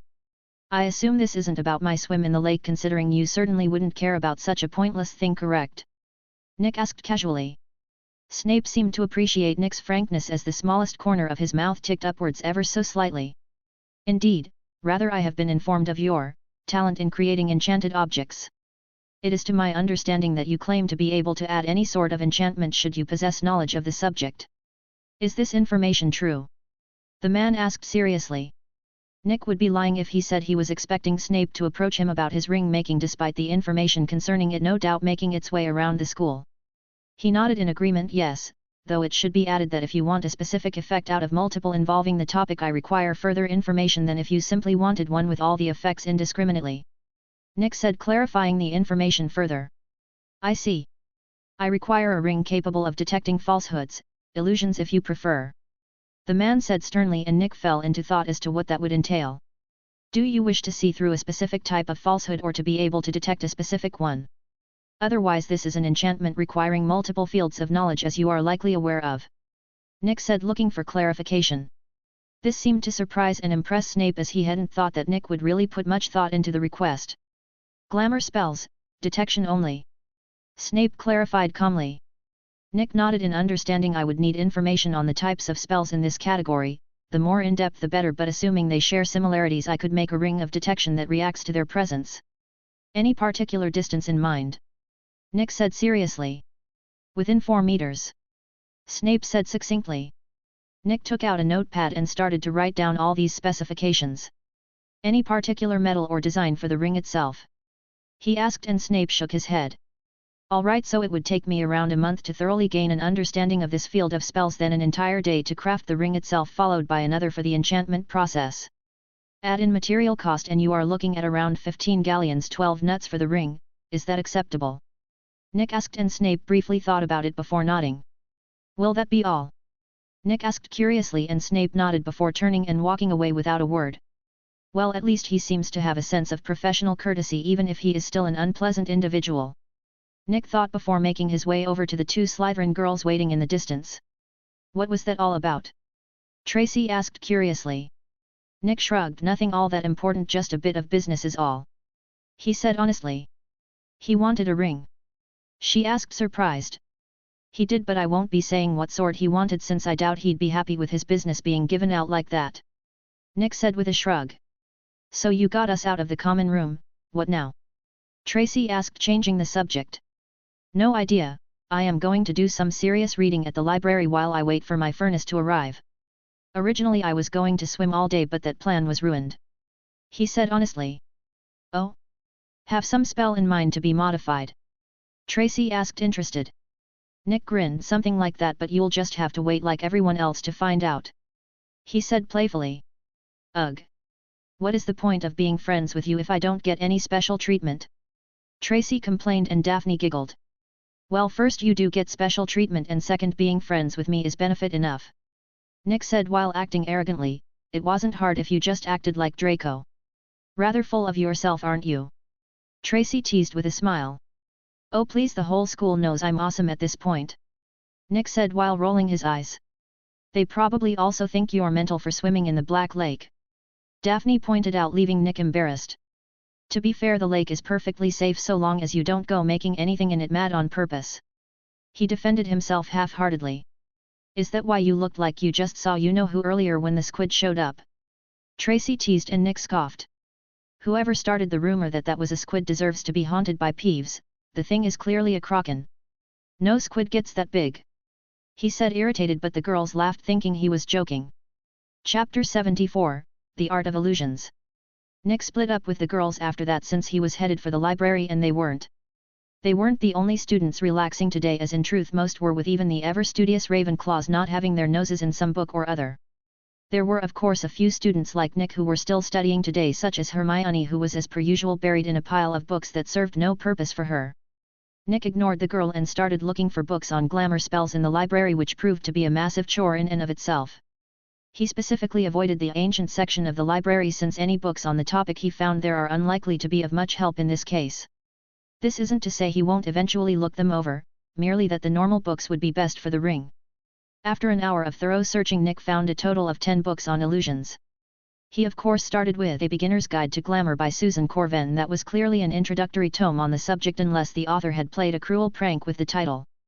Illusions turned out to be a rather broad subject in truth, since according to the introductory statement of the book there were 7 subcategories that they fell into: touch, taste, smell, hearing, sight, instinct and combination.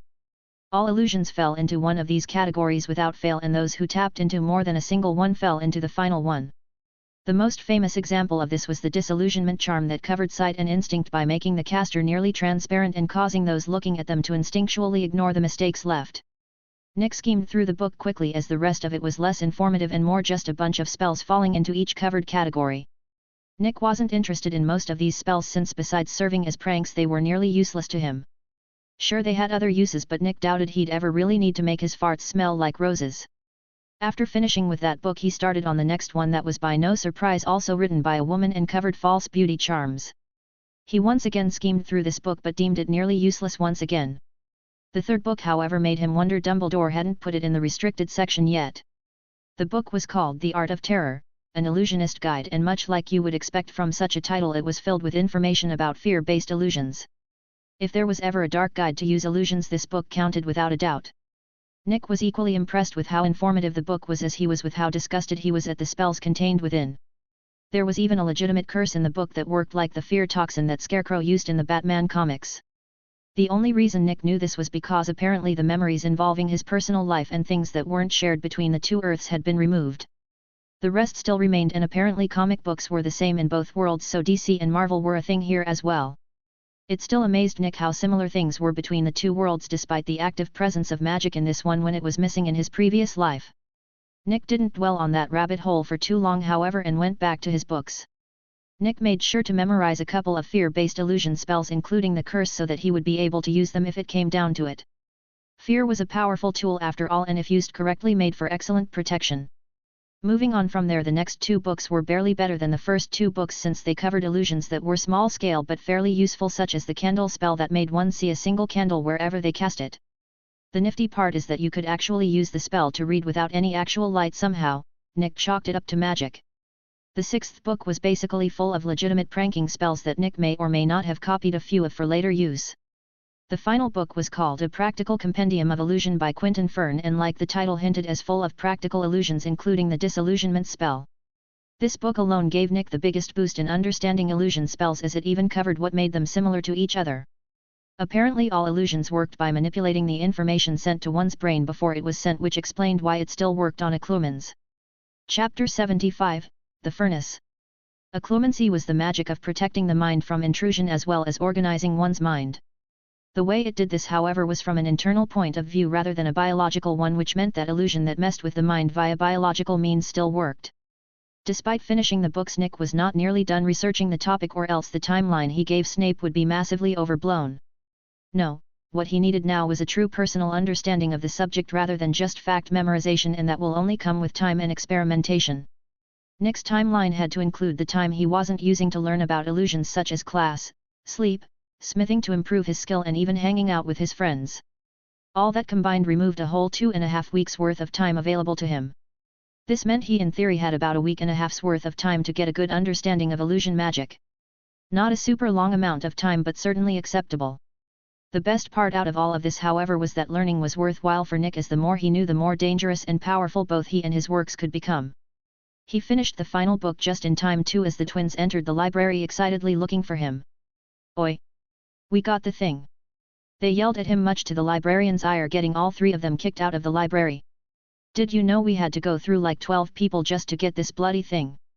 One of the twins complained loudly as they walked with Nick towards the Gryffindor common room. I wouldn't have made the deal if I didn't think you guys could do it. Nick said with a shrug. Tell you what though, since it was slightly harder for you than expected, I'll teach you how to use a spell perfect for pranks. Nick said with a smile, and the twin faces lit up with excitement. So it's called the ghost charm, and here's how it works. Nick then explained the spell to the twins and showed them the wand movements. The twins immediately tried it and cackled like maniacs when they shifted coloration to look exactly like the ghosts that roamed Hogwarts. They couldn't go through objects or fly like the actual ghost, but this was more than fine with them. They were already chatting between themselves about the best way to use this new spell to its fullest. Nick made a few suggestions like haunting Draco or attending class like that to make people think they died in their sleep. Nick didn't realize how dedicated to pranks the twins were, as some of their ideas were borderline crazy. One such idea was to rig up an invisible rope system in the Great Hall and act like a poltergeist during dinner. Nick could only wonder how doing such a thing in front of the entire teaching staff seemed like a good idea. Soon the group made it to Gryffindor Tower, and the twins had to shoo away the housemates that were eyeing the canvas-covered 2-foot-tall cube curiously. Nick carefully unwrapped the ropes and canvas on the furnace and marveled at it when it came into full view. It was primarily made of a grey stone material, save for the front and back of it that had metal doors as well as a set of dials on the side. These dials controlled the temperature, centralization, and even type of fire inside of the furnace. The first two were easy to understand, but the third required a bit of explanation to clarify. See, in this world there was of course normal fire, but there was also what are known as arcane fires that tend to have unique properties. An example of this was dragon fire, that tended to much hotter than normal fire and cause metal to resist corrosion it would naturally fall victim to. There were many different types of arcane fires, and the way this furnace worked is that it first required a sample of an arcane fire before it could magically produce it on its own with the dial to switch between them. This was actually one of the reasons so few people ordered new furnaces, as the older a furnace is the better the selection of fires tends to be, but the price also increases exponentially.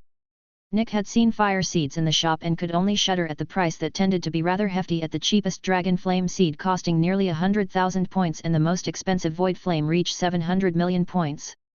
Chapter 76, Salvaging Metals. Oh. Nick said, pleasantly surprised to notice that the furnace came preloaded with dragon flame on the dial. Something wrong, mate? One of the twins asked nervously after hearing him. Nick laughed. No, quite the opposite in fact. Whoever you got this from has done you a favor and loaded an additional flame type to it for free. He explained with a wide smile. The twins perked up. Really? Which kind? One of the asked curiously. Nothing crazy, mind you, just dragon fire, but it was still nice of them. Nick said honestly. Guess we should send them a thank you letter then. The other twin said with a smile. Nick finished his check on the furnace and nodded with a satisfied expression before lifting the heavy thing with the levitation charm. I'll take this to my workshop to get it set up, feel free to join me if you'd like. He said, giving everyone in the common room an open invitation. More than a few people shuffled behind him as he hauled the furnace to his room and unlocked the door with his key and entered. It was funny how many of these people stopped in surprise at all the tools laid out on the ground and the anvil in the center of the room. Didn't you just get this room yesterday? Seamus asked, confused. Nick set the furnace down at the far wall of the room. Yeah, why? He asked, not understand the problem. But how do you already have so many tools then? The boy asked seriously. Nick finally understood what was causing the confusion. I already had all these tools, but until I had this room they were in storage. He explained calmly. Seamus seemed to understand after that and remained quiet as he curiously checked out the tools with the others. Nick had to mess with some things in order to get the furnace at the right height for easy use, but eventually his workshop was finally functional. Alright, now I just need to get to work, so unless you all want to get hot and bored you should probably leave. He said honestly as he cranked on the furnace, sending a wave of heat throughout the room. Most of the people left, but Fred and George seemed eager to watch whatever he was about to do. Nick saw this and shrugged. Suit yourselves, I'm just breaking down materials till dinner, which is pretty boring. He said while pulling one of the lost metal items he got from the room of requirements and tossed it into the furnace. He then cranked up the heat and waited for the metal to start threatening to liquefy before pulling it out with his tongs and placing it on the anvil. Holding the metal with the tongs in his left hand, he struck the metal very hard with his hammer, deforming it greatly. Again and again he struck the metal until it was a completely flat sheet that he then folded over itself again and again till it was a square of folded metal. This then went into the furnace again to reheat till threatening meltage again before being placed back on the anvil and forge welded together into a rough ingot of metal. He then placed the still hot ingot on the floor in a corner before taking out another object from greed and repeating this process. He repeated this for 4 whole hours, during which time the twins chatted amongst themselves about what they were seeing him do. Flitwick also briefly showed up, having been drawn by the sound of the metal being struck. He briefly chatted with the twins about the importance of this step that Nick was taking care of early so it wasn't a problem later. Salvaging materials was a pain to do when you were on a time crunch, so it was better to get it done all at once. The small professor also looked at the various ingots that had been neatly placed in a corner and seemed surprised at some of the rare metals he saw there. He had an especially strange expression when he saw goblin silver amongst them. When 6 finally came around, Nick shut off the furnace and wiped his brow to clear away some of the sweat that had gathered there. Unlike a normal flame, this furnace was set at an extremely high temperature this entire time to expedite the process. With a wave of his wand, all the sweat and metal shards gathered off of him and were then banished. "I am surprised you two stuck around for so long," he told the twins honestly. "Seemed like something worth knowing is all," they said at the same time with grins. Chapter 77, Prank. Nick was confused. "I have no idea how this could help you make prank items, but if you say so," he said with a shrug. "Not this bit specifically, mate, but the whole process of making stuff out of metal. That ring of yours is proof enough that metal can be used to make amazing jokers, and we want to know how," one of the twins clarified as Nick and them left the room, which he then locked. "I can show you the ropes, but don't expect me to share any of my secret techniques with you," Nick said with a smile. He had no problem with passing on his metalworking knowledge, since it wasn't much different than the stuff this world had publicly available.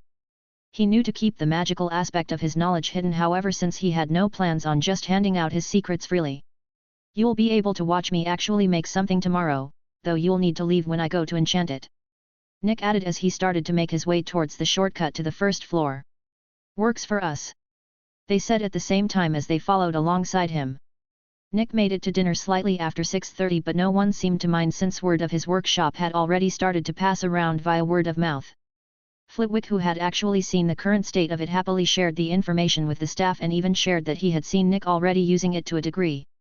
"How was his skill, Phileas?" Dumbledore asked curiously.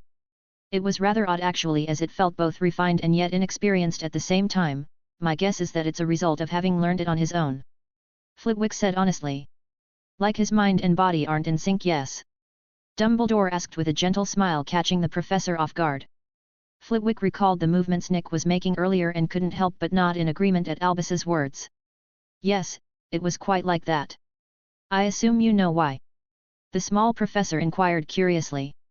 "Oh yes, I myself have had a similar problem in the past. You see, this happens when one's knowledge of a subject outstrips their body's ability to use it, like the short delay that comes from a spell traveling through the air," Dumbledore explained with a smile. "The greater the gap between mind and body and the more pronounced the disharmony becomes. It isn't detrimental, so there is no need for concern, it just means young Nicholas has some growing to do." Dumbledore finished speaking and the other professors were left stunned. They figured that Nick was rather advanced in his craft considering the few items that he had already crafted, but to learn that this entire time his mind had been far ahead of his body was startling. It was also concerning, as it made them wonder what his limit was, and the answer most of them came to was sitting in the middle of the table happily eating while watching over the students. Nick was totally unaware that he was being compared to Dumbledore as he dug into a protein-rich meal with gusto. By this point in time no one was bothered by the strange eating habits he had, such as his seemingly bottomless stomach. There was a method to his madness though, as he specifically made sure that he got twice the regular amount of vitamins and protein that a normal growing body required, so that he also grew physically stronger while his body matured. After dinner Nick turned in for the night so he could get up at his normal time and get started on the prep work to make Hagrid's ordered ring. "The twins are going to hate me tomorrow," he thought with a mischievous grin. At dawn Nick got up and dressed in a casual pair of jeans and grey t-shirt before making his way to the twins' dorm room. They, much like their roommates, were still asleep, and Nick grinned widely before using one of the illusion spells he learned yesterday, Tayset Clamor, he said quietly while pointing at one of the twins. The result was excellent, as despite no sound actually showing up, the twin in question bolted out of bed like a mortar shell had just blown up next to them. "He he he he." Nick burst into laughter at the alert and pale red head, which drew the older boy's attention immediately. It took whichever one of the twins this was a total of 30 seconds to figure out what had happened and chuckle to himself, since it was a good prank. Nick was generous of course and woke the other twin up in the exact same manner, causing both him and the already awake twin to laugh at him. Chapter 78, Prep Work. Nick left after that with a wide smile while the twins got dressed and ready to go out. 10 minutes later the twins came down to the common room in their normal robes and Nick frowned. First thing you need to know about working around fire. He waved his wand and transfigured their clothes into larger but matching versions of his own. Never wear loose clothing that might get in the way or catch fire, he said seriously, and the two of them nodded in understanding. It didn't take much imagination to figure out why that might be a bad idea. So I take it you both had a pleasant night's sleep?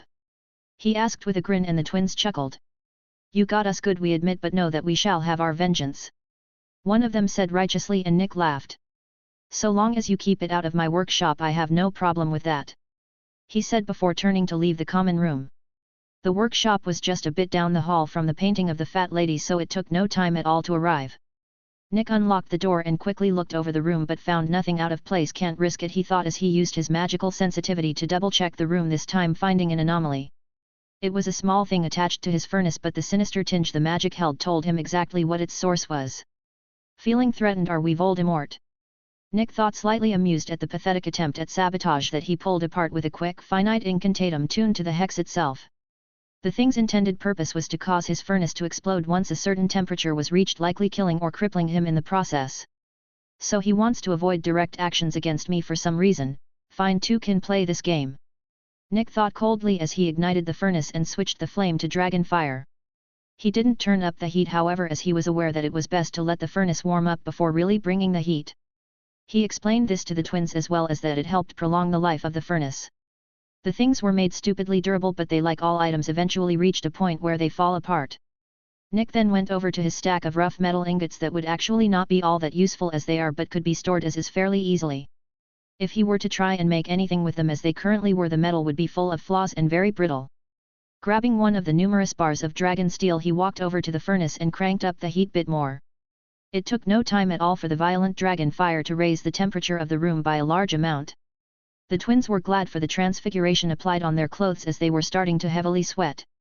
Nick barely glistened in comparison, showing off his heat resistance perfectly as he placed the metal bar into the furnace and shut the door. He quickly turned the centralization dial. All that heat seemed to vanish as it was instead concentrated in the furnace chamber. While he waited for the metal to actually liquefy, he explained why this was needed to the twins and why he hadn't done it yesterday. By liquefying the metal, he could separate the exact amount of metal he wanted before shaping the rest of the molten metal with a mold into a usable ingot, killing two birds with one stone. Doing this for all of his metal will take way more time than what he had done yesterday. Still, dragon fire was no weak fire that took a long time to do its work, as the metal was little more than a puddle in the furnace by the time Nick was done with his explanation. Opening the door of the furnace, Nick quickly caught the liquid metal that fell out with his wand, as well as all the stuff still in the furnace, creating a bright glowing orb of pure dragon steel. Most of the metal was dropped carefully into one of the molds Nick had at the ready, while a small amount around the size of his thumb was removed. Once this gets cold enough that it mostly solidifies, I will begin shaping it. Any questions? He said, since he had time to kill. Why did you choose this stuff instead of the really good stuff I can see over there? One of the twins asked curiously. Kinda seems like a waste to make a ring out of gold if its only purpose is to ward off slugs, Nick said honestly. Chapter 79, Forging. The twin nodded. Yeah, that makes sense. Hagrid ordered this ring, didn't he? He asked with a knowing grin. How'd you guess? Nick asked, surprised. The poor bloke's been griping about slugs in his garden for as long as we can remember, the other twin said with a chuckle. Nick smiled. Yup, that sounds like Hagrid all right. Did you know when I asked him to think of an enchantment of some kind, slug repellent was the first thing he said? Nick complained jokingly. Sounds like a bad joke, doesn't it? He added on with a mock depressed sigh. The twins both laughed at his acting, and Nick checked the metal and nodded to himself when it felt mostly firm. Waving his wand, the metal was placed on the anvil and his hammer and a pair of tongs gently flew off the ground and into his hand. The first thing I am going to do is neaten this metal up so that shaping it becomes easier, he said without looking away from what he was doing. This was a simple process that involved a lot of small hits to ever so slightly modify the shape of the metal towards what he wanted. In this particular case, he was basically just making it round so he could squish it into a hockey puck shape before fixing any issues that show up. Once the metal started to get too cold to work without damaging, he put it back in the furnace at a lower temperature since he wasn't trying to melt it again. Don't expect to be able to finish the work with a single heat, as contrary to what it might seem, the stuff does lose heat really fast. He explained as he went back to neatening the metal up some more. Another 2 heats later and he finally had a rough sphere without any cracks as far as he could see, which was a good sign. He then put the metal in the furnace and got it hotter than normal but not melted, and with a much stronger blow flattened the sphere slightly. Now that I am on the actually important shaping part of this, I have to be carefully not to crack the metal with my blows or it could force me to start all over. He explained, and the twins were watching him closely. Notice how my hammer's face is slightly curved? That is so that it more gently pushes the metal to the side when I strike down, preventing the metal from cracking more than if it was completely flat. Nick said while briefly showing the twins what he meant. Nick made sure that he flipped the metal constantly to more evenly spread out the stress on it. Soon he had a fairly even hockey puck of metal that he then ignores to grab a hole punch. Gently moving the metal to the hardy hole in the anvil, he tapped the back of the punch with his hammer, denting the center of the metal. He flipped the metal and did the same thing. What I'm doing now is making a nice even hole in the metal by distributing the force on both sides, moving the metal to the sides rather than straight up or down. Nick explained, and as time went on the twins saw what he meant. The center of the metal looked heavily dented on both sides, and with a couple more taps Nick neatly poked a hole through the thin bit of material. Now I'll work to widen this hole and get rid of any edges the ring may have, Nick explained calmly. Flitwick had entered the room at some point and watched on as Nick taught the twins the basics of what he was doing as well as the whys. To his great delight, the 2 troublemakers seemed positively enraptured by the lesson. All of the teaching staff were aware of the twins' knack for creation but had a headache about it, as they tended to use those talents for mischief. Still, it pleased the small professor to no ends to see them truly engaged in learning a craft. Maybe they would even get caught up in the art so much they ran out of time for their pranks. I wonder if I could get away with having a class or group dedicated to the crafts. Flitwick pondered after seeing this scene. While the school did teach alchemy, the number of participants was abysmal due to the extremely high requirements to even start learning it. More simple crafting classes such as smithing, jewel crafting or veridology may prove far more successful. I'll bring it up at dinner to see how well received the idea is, the small professor decided while watching Nick work. Chapter 80, Slugbane. Soon enough Nick had a simple smooth band of dragon steel that he then let cool before checking for flaws. Seeing none, he then took some transfigured sandpaper of various grits to the unfinished ring until it was polished to a high shine. And now it's time for you to leave, since none of you have signed a contract or sworn secrecy, Nick said calmly while also looking at Flitwick to show that he was aware of his presence this entire time. The small professor didn't cause a fuss about this since he was aware of it happening thanks to his previous chat with Nick. It's fine, mate, thanks for the lesson, the twins said at the same time before leaving casually. Nick could barely make out them immediately discussing how what they learned would be useful and smiled. Do let me see the finished product, I am quite interested in how it turns out, Flitwick said with a smile before leaving the room and locking the door behind him. Nick checked the room again for any magical trickery and finding none started the process of creating Hagrid's ring. As per usual, he filled his hands with spiritual energy, causing a bright white glow to emanate from them. Nick then began to infuse his understanding of what repels and kills slugs of all varieties into the energy. At first the coloration of the glow started to turn a brown color before slowing down in movement like it was mud. Nick frowned at this result and added his will to it as well to repel slugs, causing the color to shift to a greenish brown and become crystalline like salt. Finally he raised his hammer and strung the steel ring on the anvil, sending a humming sound through the room as the magical enchantment officially began. Bang! VRRRRM! Bang!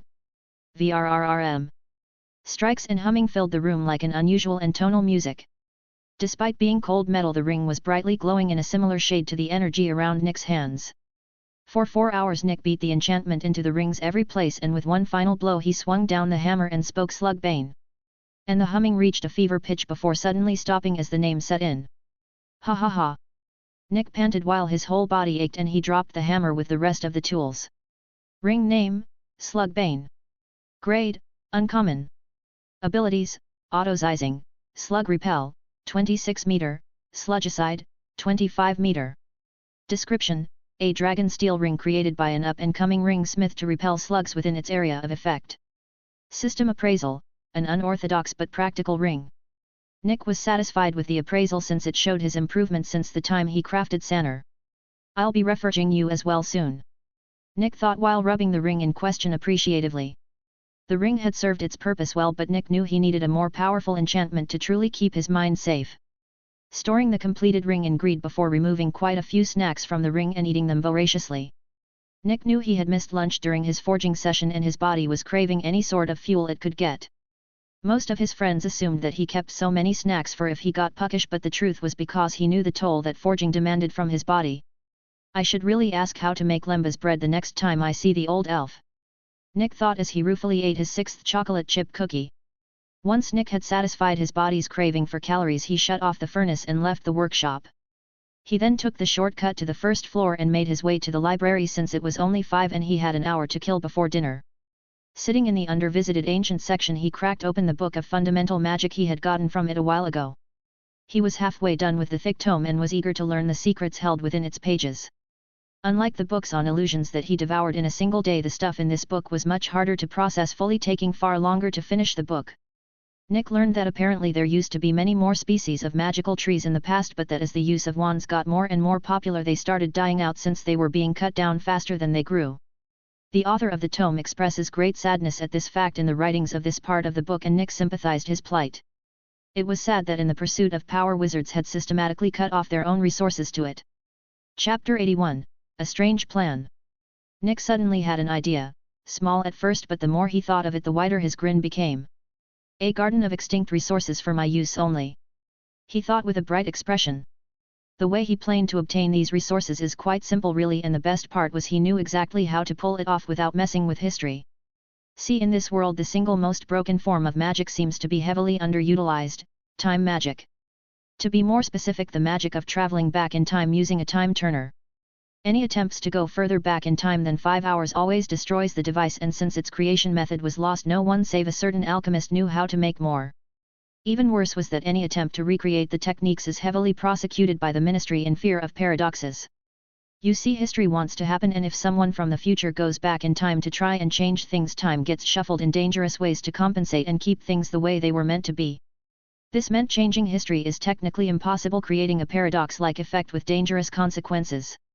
Nick's plan wasn't to go back far enough in time to prevent the extinction of these resources, but rather to snatch an inconsequential sample of them that did not affect history at all and bring it back to the present. In this way, history is entirely unaffected by his action, and he gets to revive a whole garden of extinct resources to personally use. The best part though was that no one would know how he got these resources if he didn't explain himself. The Ministry may try and get greedy and seek to confiscate them, but by the time he can use this idea he will be practically untouchable already. Nick didn't write this plan down but made a mental note of it before turning his attention back to the book on the table. Meanwhile, Voldemort was slightly irritated that his sabotage attempt had failed, though not by much. If the boy is half as skilled as the old man seems to think, it makes sense he may check his equipment. I am being suspicious, however, as I made sure that it appeared like a prank taken too far, the Wraith thought with a sneer. I shall wait until the old man lowers his guard before I make my move on the stone. Halloween should do perfectly. The dark being laughed as he went back to grading papers from the upper years. Dumbledore meanwhile was contemplating how to obtain a drop of Nick's blood without panicking the him. What do you think, old friend, would that work? The old wizard asked, the only other thing in his office looking for help, a large red and golden feathered bird perched on a golden rod, Fawkes the Phoenix. The bird eyed the old man angrily with a golden eye for a moment before turning away from him, causing Dumbledore to sigh. The supreme mugwump had been having to deal with his longtime partner and friend being in a poor mood ever since Nick had arrived at Hogwarts. Dumbledore was used to confiding everything with the Phoenix, but when he even sounded like he meant even to smallest amount of harm towards Nick, the bird shunned him. The old wizard could only smile mirthfully at this, as he was pretty sure it was because of Nick's connection to his wand. Phoenixes are fiercely loyal and protective of their own kind despite being prideful solitary creatures. Fawkes likely sees the boy as kin and as a result refuses to help me with anything to do with harming him. The only reason I haven't likely been attacked was because of the fact my old friend knows I mean the boy well, he thought with a tired sigh before returning to his plans. Nick didn't know that he was occupying the thoughts of two magical juggernauts as he eagerly devoured the information in front of him. Even if he did, it wouldn't have made much difference as he was too weak to resist either. 6 soon came around and Nick packed up the book he had made a little progress with and headed for the Great Hall. He didn't immediately seat himself after arriving, however, as he instead approached the teacher's table. Good evening, professors. I ask your forgiveness for my presence, but I wanted to show my latest work to Professor Flitwick before giving it to Hagrid, who ordered it. He explained respectfully while trying not to flinch under their stares, especially Dumbledore's. You may proceed. The old wizard spoke softly, but his voice still created a slight twitch in Nick that he quickly suppressed. Chapter 82, Regrets. If the old man noticed this, he made no mention of it, which Nick was grateful for as he approached the small professor and produced Slugbane from greed. The small man eagerly received the ring and began looking over it curiously. Ha ha ha. Yes, that does seem like something Hagrid would want, a slug-repellent ring. He said with a loud laugh after looking over the ring carefully. The enchantment is a bit unusual, but the piece itself is quite good, thank you for showing me. Flitwick said happily while handing the ring back to Nick. Nick nodded at the praise before walking over to the end of the table where Hagrid was sitting and waiting impatiently. Here you go, one slug-repellent ring. Remember to hang it up in your hut and to clean up the dead slugs from your garden afterwards. He said while handing the ring to the half-giant, who was quite happy to get it. Thanks Nick, I appreciate it. The large man said with a wide smile. Now if you'll all excuse me, I am simply famished and there's a plate of food calling my name. Nick said with a smile before walking back to the Gryffindor table while many sets of eyes were on him. Dinner was much like usual, with Nick devouring a bit more than normal, though no one noticed since he usually ate a lot. He of course restocked his depleted snack stores during the dessert portion of the meal, but that too had become a normal sight, so no one cared. A few girls tried to suck up to Nick after the meal in order to try and get free jewelry, but he coldly dismissed them with his best resting Snape face. All the girls who thought those ones shameless smirked and giggled at how ruthless Nick was in getting rid of them. Padma Patil even apologized on behalf of the female side of Gryffindor for the others' actions, but Nick merely shrugged it off. He made it clear already that he didn't work for free unless he meant it as a gift, and even then it has to be a special occasion. His work becomes worthless if he just goes around handing out rings like candy after all.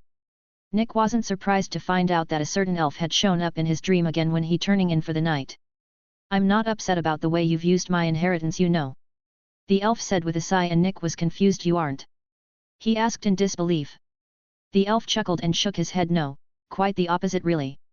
Unlike me, who was so fixated in leaving my name in history and only used my knowledge to make true masterworks, you have chosen to embrace the true potential of the craft and help all who request your services for an acceptable price. I honestly could not be happier about this. The elf said with an honest smile. Back when I was still alive, I was arrogant and wasted my gifts on useless things like pride and vanity. It was only when I was betrayed and my family was slaughtered before my eyes that I realized my mistakes, but it was too late. The man said with a melancholic sigh. You chose the path I myself should have taken, and it sets my spirit at ease to see it. But enough about all that, you have questions, I take it. The man said while waiting patiently for Nick to speak. How do you forge organic rings? Nick wasted no time at all asking a big question. Ha ha ha ha, I have no clue. Exciting, isn't it? That despite all my knowledge and skill, I know less about the subject than you do. The man laughed happily. I have no doubt you'll eventually figure it out, but when you do, it'll be because of your hard work, not me. The man said with a proud smile. Well, since that's a bust, what about Lemba's bread? Each session takes a heavy toll on my energy reserves and it could really help. Nick said, not really minding that he couldn't skip all the trial and error. A wayfarer's bread, a truly marvelous thing really. Did you know there is actually 3 versions of it? The man said with a look of nostalgia. Really?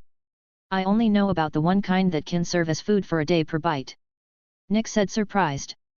Indeed, the truth of the stuff is that while they all do that, the benefits of each type are different.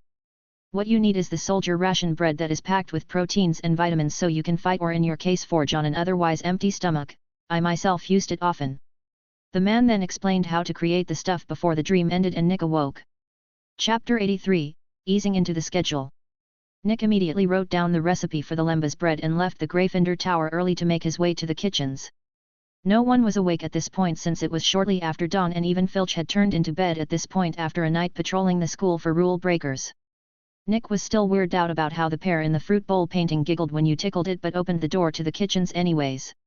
To say it was chaotic would be a lie, as hundreds of elves were constantly moving about in the room and food was flying to and fro as they cooked, yet none got wasted. Nick no sooner than stepped into the doorway than an elf seemed too eager ran up to him. What's the young master needs? The elf in clean linen rags asked, eager to serve. Nick wasn't racist or anything, but he had a hard time telling the house elves apart from one another unless they had some distinguishing characteristic. This one did not.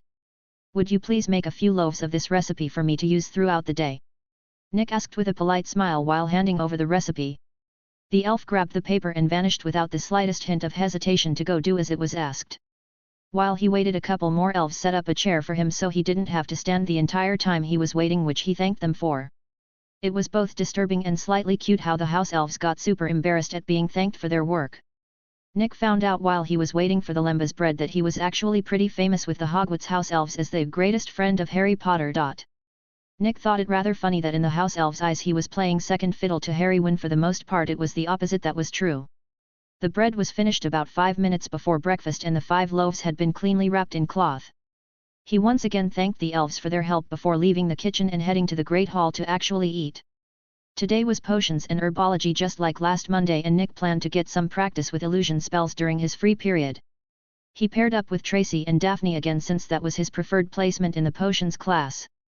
Nick grinned when he read the cure for boils recipe that was written on the board in the room, and Tracy noticed this. "What are you grinning about?" she asked curiously. "You see what's written on the board? Looks familiar, doesn't it?" he asked with a wide grin. Both she and Daphne looked at the board and didn't notice what was making him grin at first, but as they went through the direction mentally their eyes widened. "You're joking!" Tracy exclaimed in shock. "Nope, those are the changes I made to the recipe previously," Nick said, still grinning happily. Having a potion master like Snape use your version of a potion to teach students was pretty much the same as the man himself acknowledging your work. Nick could tell from the way the class went that Snape's way of teaching was to focus on 2 recipes for a certain amount of time before teaching another.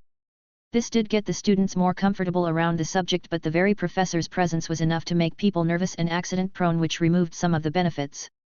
Snape tried to pick on Harry a little but quickly gave up when he realized that the boy didn't care. Still, the professor had enough sense not to try and pester Harry just because he wasn't reacting as expected. It certainly didn't help that Snape could practically feel Nick staring holes in the back of his head whenever he approached Harry. Nick had loads of fun messing with Snape by using a tiny amount of spiritual channeling in his eyes while recalling the man's death in the books. Nick's eyes didn't glow, but the technique was fantastic at unnerving even the bravest people because it was like death was constantly breathing down their necks. It's only fair he suffers a bit for trying to bully a student like that after all, Nick thought with a pleasant smile. Herbology was hell for Nick as they were supposed to trim whipvines, but he got slapped repeatedly instead. Professor Sprout had to get involved because he lost his temper and was about to unleash a firestorm on the fucking plant that had the nerve to act all cute after manhandling him. "It's official, I hate herbology," he thought while glaring at the plant venomously as he was getting scolded by the professor. Chapter 84, Self-Experimentation. The part about a firestorm wasn't exaggerated at all, as literally everyone in the greenhouse at the time felt his magic flare up as he drew his wand. The professor confiscated his wand until the end of class, more out of safety than a punishment. She did note that while he was calm and friendly most of the time, he also seemed to have a fairly short fuse for things that can cause irritation. She saw the entirety of what happened, so she couldn't really blame him for losing his temper after the whipvine slapped him far enough to leave red marks over and over again. Unfortunately, most magical plants tended to have similar defensive traits, and so she knew this was definitely going to be a bad class for him, much to her disappointment. Neville was a natural with the plants though, so while her expertise didn't appeal to Nick, it wasn't totally lost on her students. Once the class was finished, Nick grouped up with his friends who wasted no time at all teasing him. "You should have seen your face, it was all red and puffy," Tracy said while cackling loudly. "What was that spell you were about to cast, mate? It made the hair on my arm stand up before the professor stopped you," Ron asked curiously. Everyone nearby stopped to try and listen in for his answer since they had a similar reaction to his magic. Nick shrugged, sorry to disappoint, but it was just an overcharged fire summoning charm, he said honestly. "Must have been crazy overcharged if it made us all feel like that," Tracy exclaimed in surprise.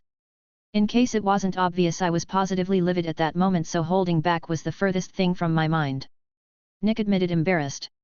"It's a good thing you're on our side then, isn't it?" Harry joked and everyone laughed.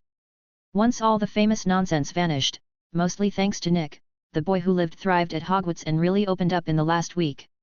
He still had a small problem with keeping to himself most of the time, but that too was slowly vanishing as he took the initiative to speak on his own more often.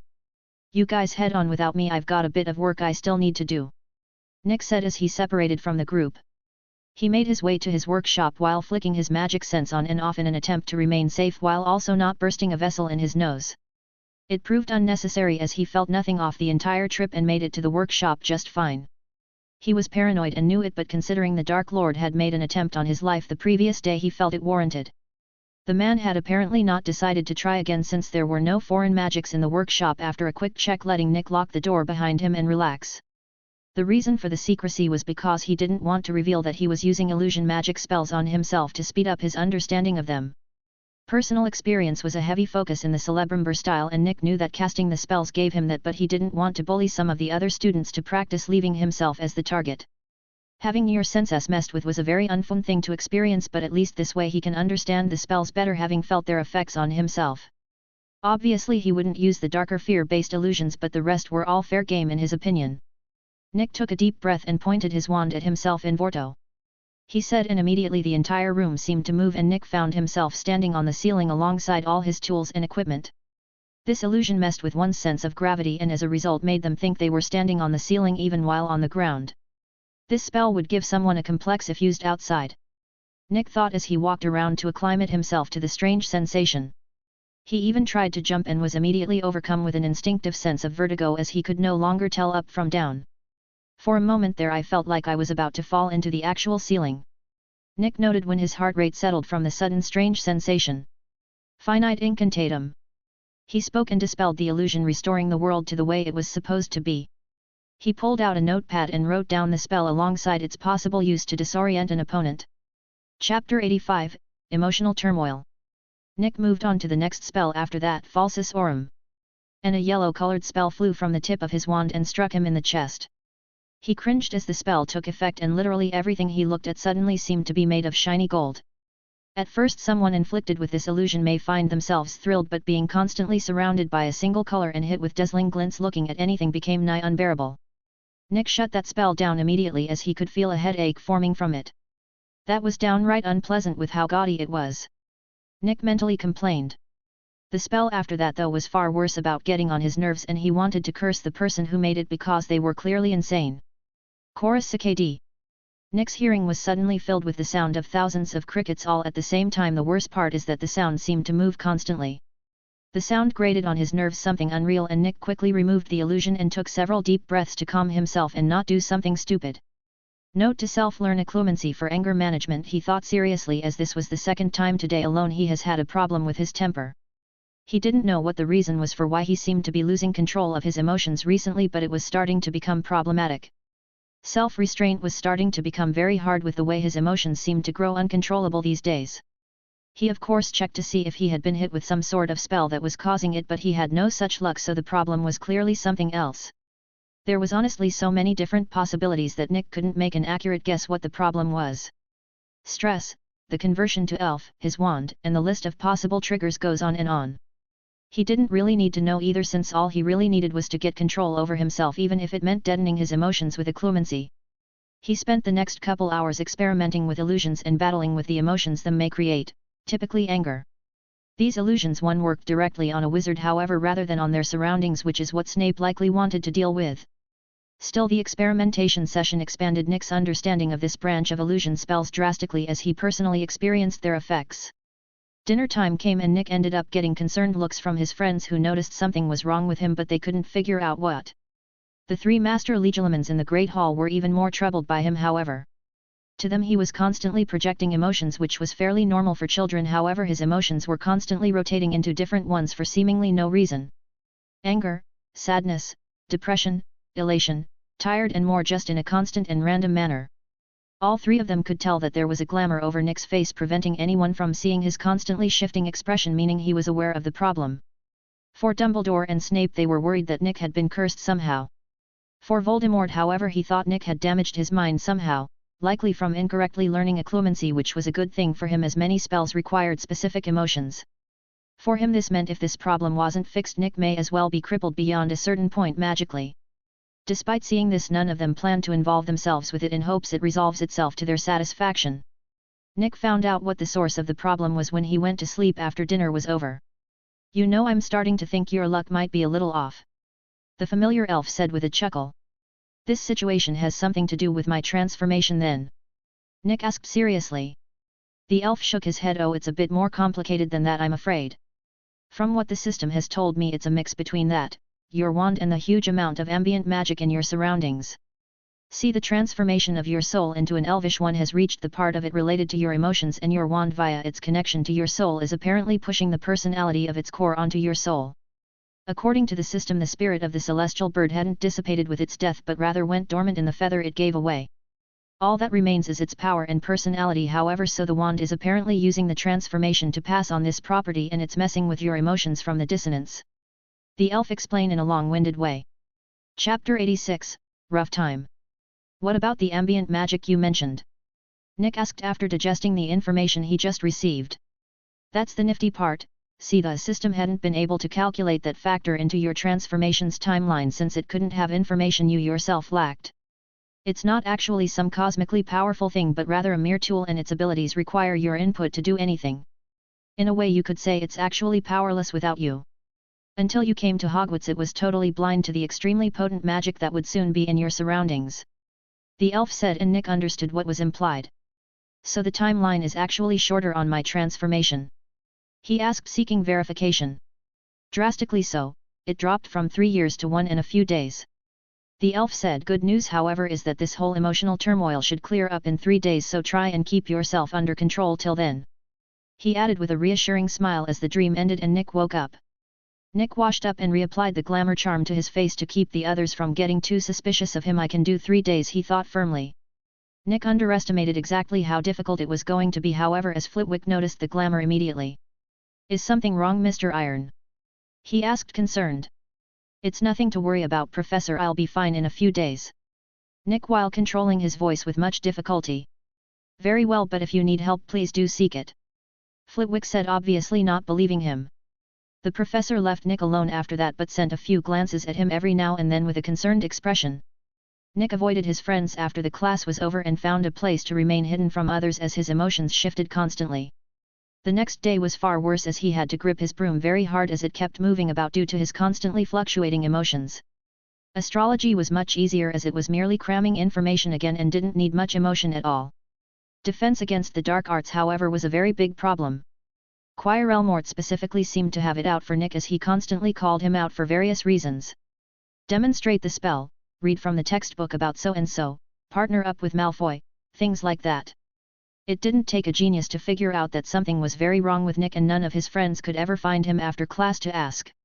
Nick got pretty close a few times to cursing Quirrell, and the man seemed to expect it from the way his body shifted ever so slightly to favor his wand. Nick had even been avoiding meals and eating lembas bread instead to fuel his body, and his absence was noticed by many. Thursday started out horribly since they had DADA first thing, but it was fairly smooth after that. The history of magic professor ranted on and on about the Goblin Wars, and Professor McGonagall minded her own business after ensuring he could still do his work. Much like he was promised, the turmoil finally ended late that very night and he slept like a rock as the mental fatigue of having constant mood shifts for 3 days caught up to him. Ron and Harry were actually worried he had died in his sleep when they woke up before him and even had to shake him hard to cause him to stir awake groggily. Ugh, thank Merlin it's finally over. Nick said as he got out of bed. Did you get taller? Ron asked with a confused tone.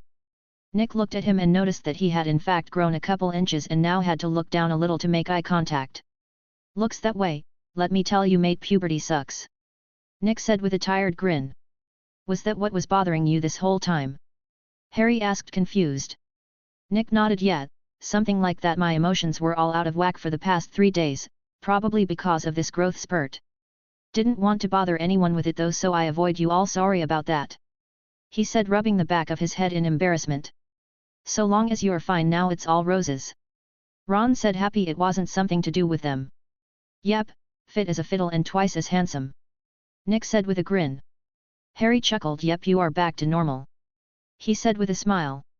They got dressed and headed to breakfast after that, since Nick was slightly tired of living of the nearly tasteless lembas bread. The professors seemed pleased to see him back to normal minus a single one that looked disappointed. Chapter 87, Higher Interest. Voldemort was very unhappy to see Nick fully recovered from whatever he was afflicted with, as it meant the boy was still a threat to his rule. Even worse was that thanks to his clear targeting of the boy during class, convincing Nick of joining him is pretty much gone so long as he remained in this body. The boy had already proven to be vengeful with his actions against Draco Malfoy, both seen and not. Many people thought that the incident with the broom was an accident, but Voldemort had seen it for himself through the memories of others. Nick had clearly shown hostility towards Draco during that incident, and while he certainly was surprised by the way the broom in his hand reacted, it was indeed his doing. Voldemort was one of the few people to figure out how wandless magic worked very early in his life thanks to his poor upbringing. Emotions were powerful things in magic, and the boy's magic was clearly potent, so it was little wonder that he performed accidental magic in this regard.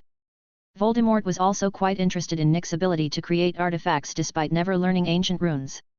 Modern-day enchanting involved engraving runes onto an object and channeling very specific spells into the object. Nick clearly didn't do this in his creations, which anyone familiar with artifacts would recognize. The boy claimed to be self-taught, but Voldemort was more willing to believe that he had instead found an ancient wizard's inheritance, as the alternative meant he was more talented than him, Lord Voldemort, which was simply impossible. Dumbledore meanwhile fully believed what Nick said, as he was a master alchemist himself and as a result could see traces of the process in his creations. They were rough and unrefined but filled with potential, a scary amount of the stuff in fact even by his standards. Dumbledore could tell that Nick imprinted his own knowledge and will onto his creations while fueling the enchantments with the ambient magic. What he couldn't seem to figure out, however, was the method the boy used to accomplish this. At the surface this seemed like extremely high-level magic, but when truly examined its simplicity became apparent, and this confused Dumbledore greatly. It thrilled him to learn that there was a whole different way to enchant things than anyone else knew. He didn't find it odd at all either, since if there was one thing he knew from his long life of experience, it was that magic was an infinite thing that seemed to truly have no end at all. Perhaps I may even be able to convince the boy to share his knowledge with me if my plan works out, the old goat thought eagerly. Nick meanwhile was simply ravaging the food put on the table, as he enjoyed the flavor of good food after not having any in 3 days. More than one person was unable to figure out how he ate so quickly without making a mess like Ron. After breakfast, Nick grouped up with his friends and had to try and convince the girls why he had been strange for the last 3 days, and even bribed them to let it go with a modified version of the Sparks charm that created a green-colored marble of fire. The spell was so horribly simple that Nick could modify it on the spot without much thought at all. After all, the original spell required no hand motions and even could be cast with the incorrect pronunciation of the words. All Nick needed to do was figure out what hand movement to add and mess with the words to get a functional variant. In this case a circular twirl and the word globus after the base word vertimilius. Honestly speaking, this version of the charm was far better for attacking than its base form, as it was far more precise and hurt way more on impact. The spell was still not lethal, of course, unless you literally stuck your wand down someone's throat while casting it, but then again a lot of harmless spells also fell into that category. Astronomy was once again a whole lot of cramming, though admittedly the professor slowed down a bit now that they had most of the information they needed. Charms class was once again focused on the Lumos charm, and Nick was conscripted by Flitwick to help teach again. Interestingly enough was that Neville had a new wand by this point, showing that he took Nick's previous advice. He apparently got it over the weekend and had been nervous that he would still fail at everything afterwards. He hadn't had any trouble at all and had improved by leaps and bounds, which helped his confidence considerably, though he was still quite shy. Chapter 88, A Normal Day. Nick helped his fellow students to the best of his ability, which even the other Slytherin students could appreciate even if they didn't thank him for it. Malfoy still tried to make himself a nuisance like always, but by this point Nick decided to unleash the horror known as the Weasley twins on him. He brought this upon himself for not learning his lesson the first few times. Nick thought with a sigh as he made this decision. Few people would understand the true horror that those two pranksters could inflict on someone if they really wanted to, since they knew how far they could push it normally. They made sure that any prank they pulled was actually a prank and not bullying, which was fine by Nick. Some people who are self-entitled and arrogant for no reason like Malfoy, however, would find these harmless pranks unbearable, and as it just so happened Nick was in the twins' good graces even if they owed him a good pranking for the wake-up stunt he pulled. He had no doubt at all that they were planning on getting him good, but they were perceptive enough not to do so while something was wrong with him. After charms it was lunchtime, and Nick ate a much lighter meal this time before he headed to potions with his friends. The potion this time was Wiggenweld, and Nick once again perfectly brewed it, scoring him a bottle of the stuff for himself by Snape's standards. Everyone else, however, had to write a foot of information on the subject, much to their dismay. So what do you have planned today? Are you going to ditch us again for that workshop of yours? Tracy asked curiously after the class was over. As tempting as the thought of working some metal sounds, I was in fact going to just hang out today. Nick said casually. Brilliant. I got some every flavor beans over the weekend that I wanted to use to play blind man's luck.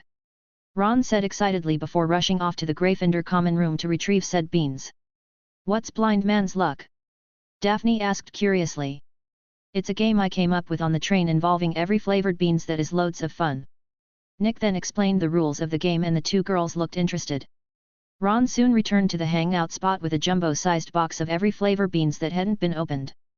Before they could start to play, however, a blue spell struck Nick in the back and all of his friends burst into laughter as his hair suddenly turned into a rainbow-colored afro. The twins hooted and howled in laughter at their successful prank, and Nick smiled before removing the magic with a simple finite incantatum, returning him to normal. Drat!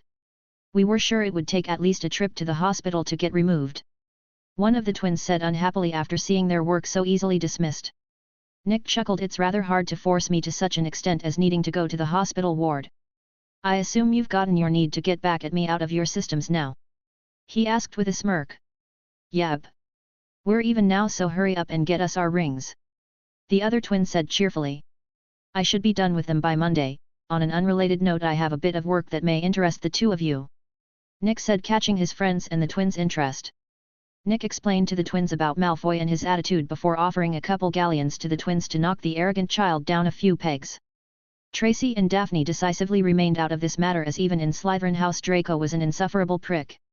If this was about the house, they might have interjected and tried to stop this from happening, but since it was about only Draco, they were content leaving it alone. The twins saluted Nick and took the coins. We'll loosen him up real nice for you, mate, don't you worry. They vowed before rushing off to no doubt make Draco Malfoy tell his father about it. Till dinner time, Nick and his friends sat in the sunny courtyard and played blind man's luck, with Daphne surprisingly enough coming out on top by a landslide. Are you sure you didn't cheat in some way? Tracy asked unhappily after getting yet another bad flavored bean. Daphne shook her head. Just lucky, she said honestly. You know there's no real way to cheat at this game, right? Nick asked Tracy teasingly. Even looking at the beans is more of a disadvantage than anything, since you need to eat some either way to win, he said with a shrug. Chapter 89, Twin Fear Rings. Tracy huffed, upset at her many losses despite Nick's words, but she didn't continue to complain about her bad luck. Dinner was an interesting affair as Nick ordered something totally new as far as everyone was concerned. It was a large bowl filled with rich fish broth, spring onions, a few slices of eel, not that they knew, and a bunch of noodles with 2 pieces of seaweed on the side.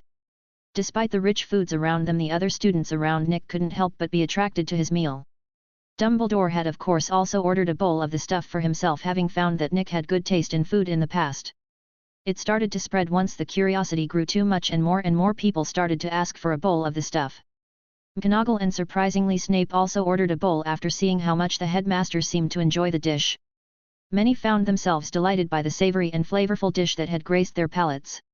It was on this night that many at Hogwarts would recall as the night that ramen was introduced to the British wizarding community. Where do you keep pulling these amazing ideas from? Ron asked after dinner was over. Nick looked shrugged. You know I didn't invent this dish, right? He said honestly. Really? Who did then? They must be geniuses. Ron inquired excitedly. It's a bit of a debated topic really, but most assume it was a Japanese individual, Nick said with a grin as Ron seemed to freeze in place. If my knowledge doesn't fail me, it was meant to be a cheap and filling meal before growing into the art it is today. He continued with the same grin as he gave Ron a reality check. Nick didn't blame the boy for not realizing that other places in the world are just as amazing as the one he lived in. Wizarding communities are heavily out of touch with even the Muggle world of their country, much less the other places in the world. The greatest example of this was that despite being right next to each other, if you were to ask almost any British wizard about the French wizarding community, they couldn't give you an answer. This was because the two communities didn't share information beyond their borders in most cases. They went to bed in good moods and Nick had normal dreams that night before waking up at dawn. He wasted no time at all going to the workshop and after a quick check turned on the furnace to warm it up. While that was happening, he went over to his piles of metal and picked out the same ones he used to create greed and snapped off a single folded layer of each of them.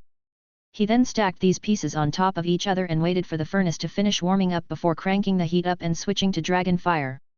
Nick then tossed all of the metals into the furnace at the same time before ignoring them to prepare 2 molds. There was far more metal than a normal ring involved in this forging, so the molds were equally larger than normal to contain them. This seemingly excessive amount of metal was actually the key that made greed capable of transforming into things larger than itself, such as the case when it turned into one of the twins' zombified faces. Once the metals melted under the tyrannical dragon fire, Nick removed them using his wand and stirred them together vigorously to ensure they were thoroughly combined. He then sent this mixture into the molds and set them aside to cool until solid and enchantable. This didn't take very long, merely 15 minutes or so, during which he did some stretches to limber up his body. Nick cracked open the molds and moved the hideous multicolored and ill-textured rings over to the anvil at the same time. A glow erupted from his body for a moment before concentrating on his hands. Raising his hammer, Nick channeled his knowledge of Bogarts before bringing it down on one of the rings.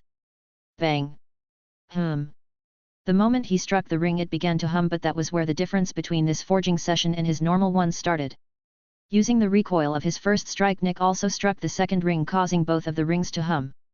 He continued to do this until the humming of both of the rings was done in unison, like two similar voices singing the same song together. FWIP. Bang. On the final strike, Nick spoke twin fears. And the two ring for the briefest instant fused as he brought down the hammer before splitting into two rings that looked on different from the ever-shifting greed. Chapter 90, A Bald Ferret. Nick immediately fell out of the fugue state he was in during the end of the forging and had to grab the anvil to steady himself. Pain racked his body as the strain made itself apparent throughout it. Nick also felt like he had a hole in his stomach that needed to be filled as hunger gripped him. He had planned for this, however, and took some lembas bread from greed before eating a couple of bites. Almost immediately his hunger waned as the bread worked its magic, but he could still feel a faint trace of hunger once his body fully digested it. Ring name, Twin Fear, right. Grade, Uncommon. Abilities, Autozizing, Formless, Devouring Counterattack, Fear Transformation, Resonation. Description, a monstrous creation that was as half of a set made to serve as bringers of fear to their owner's enemies. When its owner is near the owner of this ring's twin, both rings will obtain a more potent form of their abilities. Much like a Bogart, this ring has no definite form and changes constantly. System Appraisal, a dreadful creation that only someone with an abnormal mind could imagine, that was made by an up-and-coming ringsmith. Righting himself, Nick looked at the two rings' constantly shifting appearances on his anvil and appraised them with the system. He was satisfied with these rings since they were also at the uncommon grade each and earned him 22 points each for creating them. Tempus. Nick said, and he found out what time it was and sighed in relief that he hadn't missed lunch yet, as it was only 10:47 in the morning. The time-telling spell was a simple but very useful spell to know, as it gave you an exact time regardless of where you are in the world. It was covered in the first year book of spells, so Nick had long mastered its use. He stored away the two rings before unlocking the door to his workshop and turning the furnace off. He left his workshop and locked the door again before heading out to go find the twins. Nick disliked putting off things for later, which is why he didn't simply wait until lunch to give the two of them their rings. It wasn't particularly hard to find the two of them either if one were to simply ask the portraits all over the school for directions to them. When Nick finally caught up to them, it came as little surprise to him that they were in the middle of pranking someone from Slytherin that Nick didn't know or cared to, for that matter. "Leave the poor sod alone, I have something far more worth your time," he said as he walked up to them casually. "Oh? And what might that be?" one of the twins asked as they chose to ignore their previous target as they escaped. "Why, you're half of our deal, of course," Nick said with a grin before removing the two rings from greed. The twins wasted no time at all, snatching the rings out of Nick's hand and placing one on each of their right hands. One of the twins frowned as if the ring felt wrong before switched it to his left hand and smiled in satisfaction. "That's interesting, I didn't think each of the ring were actually prefer to be on the side they were named by the system," Nick thought in surprise after seeing this. "So they work just like your own ring, right?" one of the twins asked curiously. "Yep, no idea why you wanted them since they require someone else to transform, but it's your business so I don't care too much," Nick said with a shrug. "The fear thing is honestly just a bonus for us, we just like the way your ring keeps shifting like that is all," the other twin said with a grin. Nick stiffened when he heard this, as he had assumed that this entire time they wanted the fear transformation ability of greed, but in fact they just wanted the formless ability it had. "Color me surprised to learn that they weren't just planning a cruel prank with the things," he thought with a chuckle that the twins returned even without knowing what it was for. Nick hung out with the twins for an hour after that before going to the Great Hall for lunch. He stuffed his face, which finally got rid of the hunger pestering him since earlier. Nick almost choked during the meal when he saw Draco walk into the hall without any hair at all and a death stare for literally everyone who looked at him.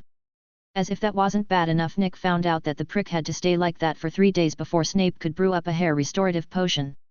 Nick wished he had a camera to save this moment for later, but alas, it was not to be. Chapter 91, Flowing Time. "Man, where's Colin Creevey when you need him?" Nick thought regretfully after Draco got out of having this moment saved forever. After lunch, Nick went back to the workshop to practice illusion spells for the rest of the day. Time passed by after that, and before he knew it October had arrived as he simply lived his life day by day. By this point in time Nick had made a total of 10 other rings and had improved his illusion work considerably. He wasn't a master of the field by any means, but he at least knew his way around the subject. Out of all the rings he made, all but 2 of them were melted down into raw materials afterwards. They were simply things such as a ring that could serve as a lamp or one that could ward away toads. Of the 2 rings that Nick kept, one of them was a plain silver ring that was fashioned in the shape of an eye, with the band of it being a simple one. This was the ring that Snape had commissioned and was made with all the knowledge Nick currently possesses on illusions and how to discern them. He named it the Eye of Truth and got an uncommon grade for it, though the system clearly valued it highly as he got 34 points for making it. Snape of course required a test before being satisfied with the ring when it was presented to him. It was a simple affair as he simply put the ring on and had Nick use a variety of illusions, both obvious and not. The ring reacted to each and every single one of them, which was satisfactory for the man as he paid the fee for the work and went about his business with a new accessory. Ring name, Eye of Truth. Grade, Uncommon.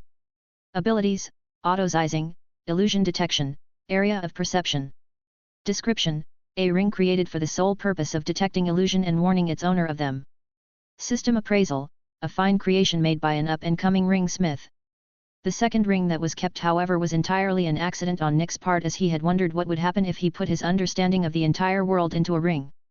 The answer, as it turns out, was that he failed the forging utterly, as the amount of power required to imbue a ring with such an extreme topic was far beyond his current means. He failed to imbue his understanding of the world fully onto the ring he made, but the failed creation itself was enough to cause Nick's jaw to hit the floor. Ring name, N/A. Grade, Rare.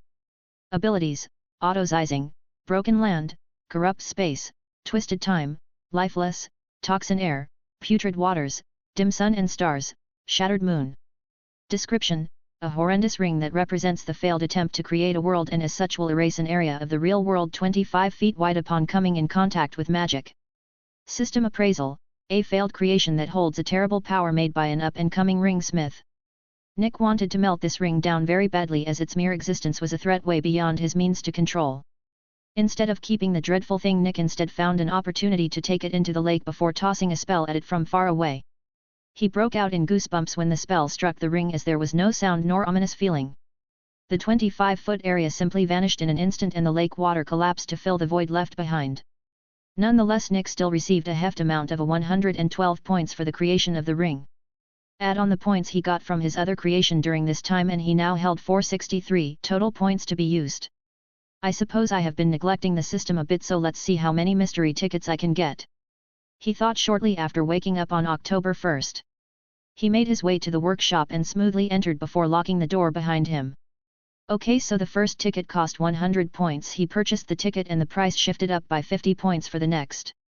After purchasing another ticket, the price rose again to a new one set for 225. The price increases by half of what the current price is after each purchase. It seems, this will get expensive fast, he thought seriously. This of course meant that he could only afford 2 tickets, as he was missing a bit of 12 points for the next one. Nick took the first ticket and tore it, causing a familiar mist to fill the entire room before coalescing into a roulette wheel. Nick spun the wheel eagerly. The unique sound of the pointer flicking each of the wheel's spokes filled the air for 2 whole minutes as the wheel spun. Soon the wheel started to slow until it stopped on a tiny wedge and the wheel burst into mist again before rushing into greed. Nick paid the system no attention for the moment and tore the other ticket in half, causing a repeat of the previous event to appear. Once the roulette was totally done, Nick finally looked at the notifications. Chapter 92, Prizes and Classes. You received, 1 Astral Hammer, 1 Immortal Blood, book. Nick rather unhappy with these results, as he could have purchased both of these things for a quarter of the price he paid for the tickets.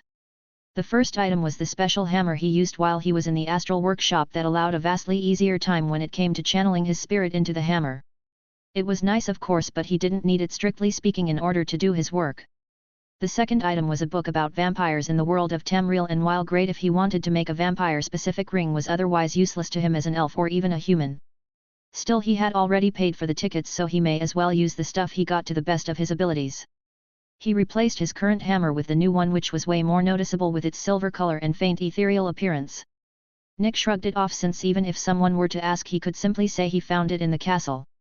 No one could argue with that, since there were a ton of things in the castle that were unknown even after people have explored it for the last 1,000 years. Besides, that was the Immortal Blood book he got, which he cracked open for a quick read. It wasn't a bad short story, all things considered, as it gave detail about the various abilities that vampires in that world had. But it was indeed a very short story, since it only had a total of 7 pages before it was over. That ending is fun to read, Nick thought when he got to the part where Muvarth was betrayed by the person teaching him about vampires, as they turned out to be a vampire themselves.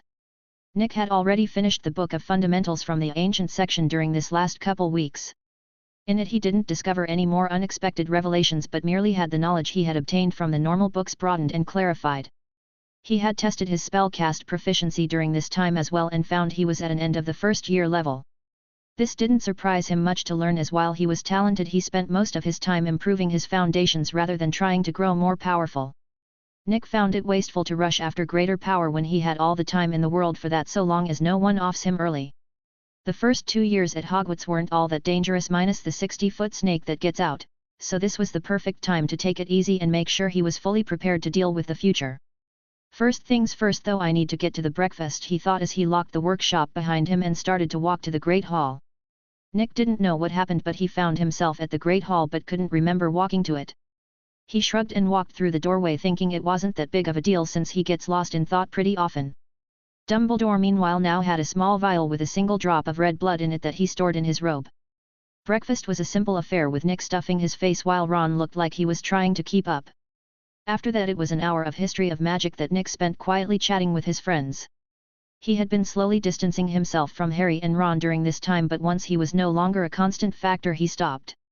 He was still friends with the boy and hung out with him pretty often, but made sure that he was usually busy with something or another. None of Nick's friends minded his frequent absences in their hangout sessions, since he was different from them. Tracy and Daphne were especially appreciative of his work, as their parents were often stuck in their own business as well. Flitwick's class was different today, however, and the small man made it clear immediately. "Welcome students, this month we will be learning the levitation charm and unlocking charm," he said with a wide smile. "Today we will be learning the wand movements and pronunciation for the unlocking charm," Flitwick said honestly. "A new set of spells every month, I assume, is the schedule," Nick thought after hearing this. The first half of the class was rote learning, and so Nick simply didn't participate, nor did Flitwick think he should. The second half, however, was where a practical attempt was done for the spell, and with a wave of Flitwick's wand a single locked box landed in front of each of the students. Chapter 93, Rituals. Nick wasted no time at all and pointed his wand at the box in front of him. "Aloha Mora," he said, and the box opened right up. "Excellent work as always, Mr. Iron, 10 points to Gryffindor," Flitwick said with a smile. After that Nick did as usual and got up to start helping the others who were having trouble with the spell. He completely ignored the frustrated look he was receiving from Hermione as he made his way to the center of the room. His golden eyes flickered between each of the students as he calmly watched them. After watching for a few minutes he got the general idea of who was truly struggling with the spell and who needed only a small improvement to grasp it. Neville was surprisingly enough not amongst the former group and needed very little help, so Nick simply didn't give him any. Walking over to Ron, Nick stopped what the boy was doing. "Slowly but firmly, there's no rush, mate. Like this," Nick said, and slowly showed Ron the correct way to cast the spell. He then reset the lock and had Ron try, but even though he failed, the attempt was much better, and Nick told him so. Positive reinforcement was crucial when dealing with students, as it gives them that sort of rush of dopamine that makes them want to work harder to get more.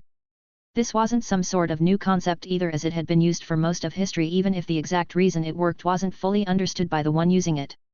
Nick moved away from Ron and went over to the other side of the room where one of the male Slytherins were struggling with the spell. Nick didn't know the boy but still approached with a helpful expression. "Your pronunciation is slightly off like this, Aloha Mora," he explained, and the boy slowly sounded the spell out, and Nick nodded and praised him for doing it correctly. With one more attempt the boy succeeded in unlocking the box with a look of delight. When he looked up, however, Nick was already further away helping another student.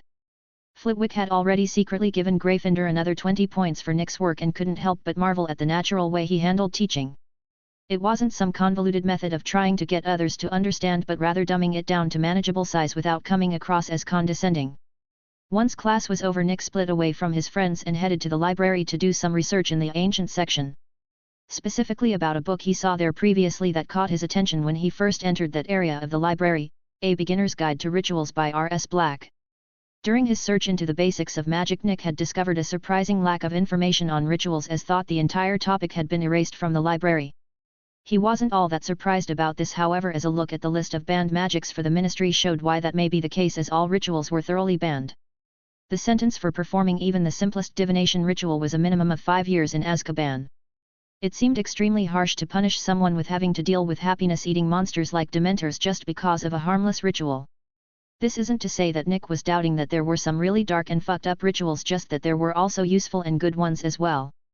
Ironically, this exact topic was mentioned in the book when Nick turned the page past the forewarning at the start.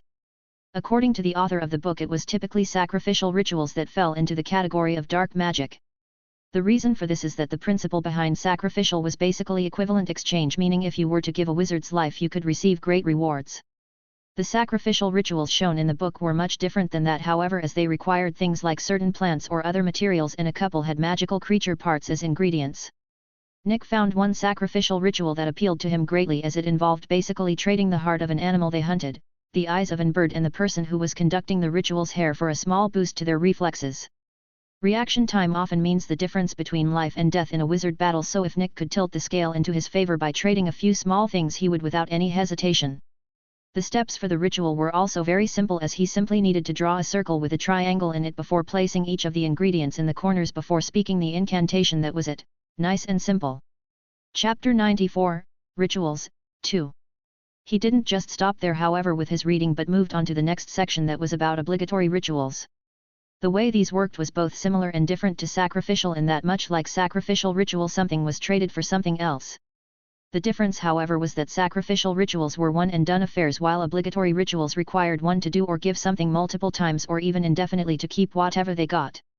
The best way to explain the concept was that one would sacrifice wood at regular intervals to keep a fire going after they obtained it. Some of these rituals seemed useful but tedious in Nick's opinion, such as the one that needed one to sit under the full moon for the entire night every month to maintain an internal clock. A useful thing to have, but otherwise a tedious process to carry out. Nick read through all the rituals for this type given before directly moving on to the next section of the book that was about finite rituals. These, as it turned out, were basically just temporary buffs that were obtained via a series of actions. Things that would get you funny looks from those not in the know, like dancing with a rabbit's foot in the morning for a boost of luck throughout the day. This sounds ridiculous, but it was apparently a very real thing and did in fact work in some cases. The author expressed a profound level of disdain for this particular category of rituals and only gave a single usable example before going directly to the next type. Fusion rituals were, as the name suggested, made up of multiple types of rituals in a single ritual. The example given for this section of the book was the ritual of All Hallows' Eve. This particular ritual was a mix of sacrificial and obligatory that involved making an offering to your ancestors during the holiday in order to request prosperity for future generations. The catch was that it only worked for as long as the tradition is upheld, and once stopped for whatever reason 3 generations must pass before the family can perform it again. Nick wanted nothing to do with luck-altering magics like this because it was just as easy to bring ruin through it on accident. Tempting fate like that was the last thing Nick was willing to do when he could just get success on his own effort instead. All of this information, including the rituals, was only the first half of the book, however, and Nick was thrilled to discover why after finishing it. The entire second half of the book was an in-depth step-by-step instruction guide to creating rituals as well as modifying currently known one to better fit one's circumstances. This information was pure gold to Nick, as while it was complex and difficult to memorize, the benefits of doing so was well worth it. Unfortunately, Nick found one very big problem right away that made this knowledge useless to him at the moment. The biggest and most important thing for making and modifying rituals was a firm grasp of arithmancy, or the art of using math to assist in magic. The problem was that the class to learn the subject was only taught starting from the 3rd year onwards. Nick could self-study, of course, but doing so without guidance is simply asking for trouble. All it takes is a single wrong number when modifying a ritual, and he will go from giving grapes for a stronger sense of taste to becoming tasty grapes. Not a fun time. Helpless about the situation, Nick could only return the book to the shelf before searching for other books that contained rituals in the ancient section. He was rather spoiled for choice, it seems, as he found 5 such books in as little as 10 minutes looking. 2 of those books were things he wasn't going to touch, as they were about human sacrificial rituals and he wanted nothing to do with them. The other 3, however, were filled with obscure and useful rituals for all manner of things. Nick only got halfway through one of them before it was time for dinner, so he stored the rest in greed and left the library. Still, he had made a list of 3 rituals that he wanted to perform to give him a serious edge. The ritual of reflexes, the ritual of night eye, and the ritual of breath. The first had already been explained, but the second required the eyes of a bat and the eyes of a beetle and allowed one to have night vision.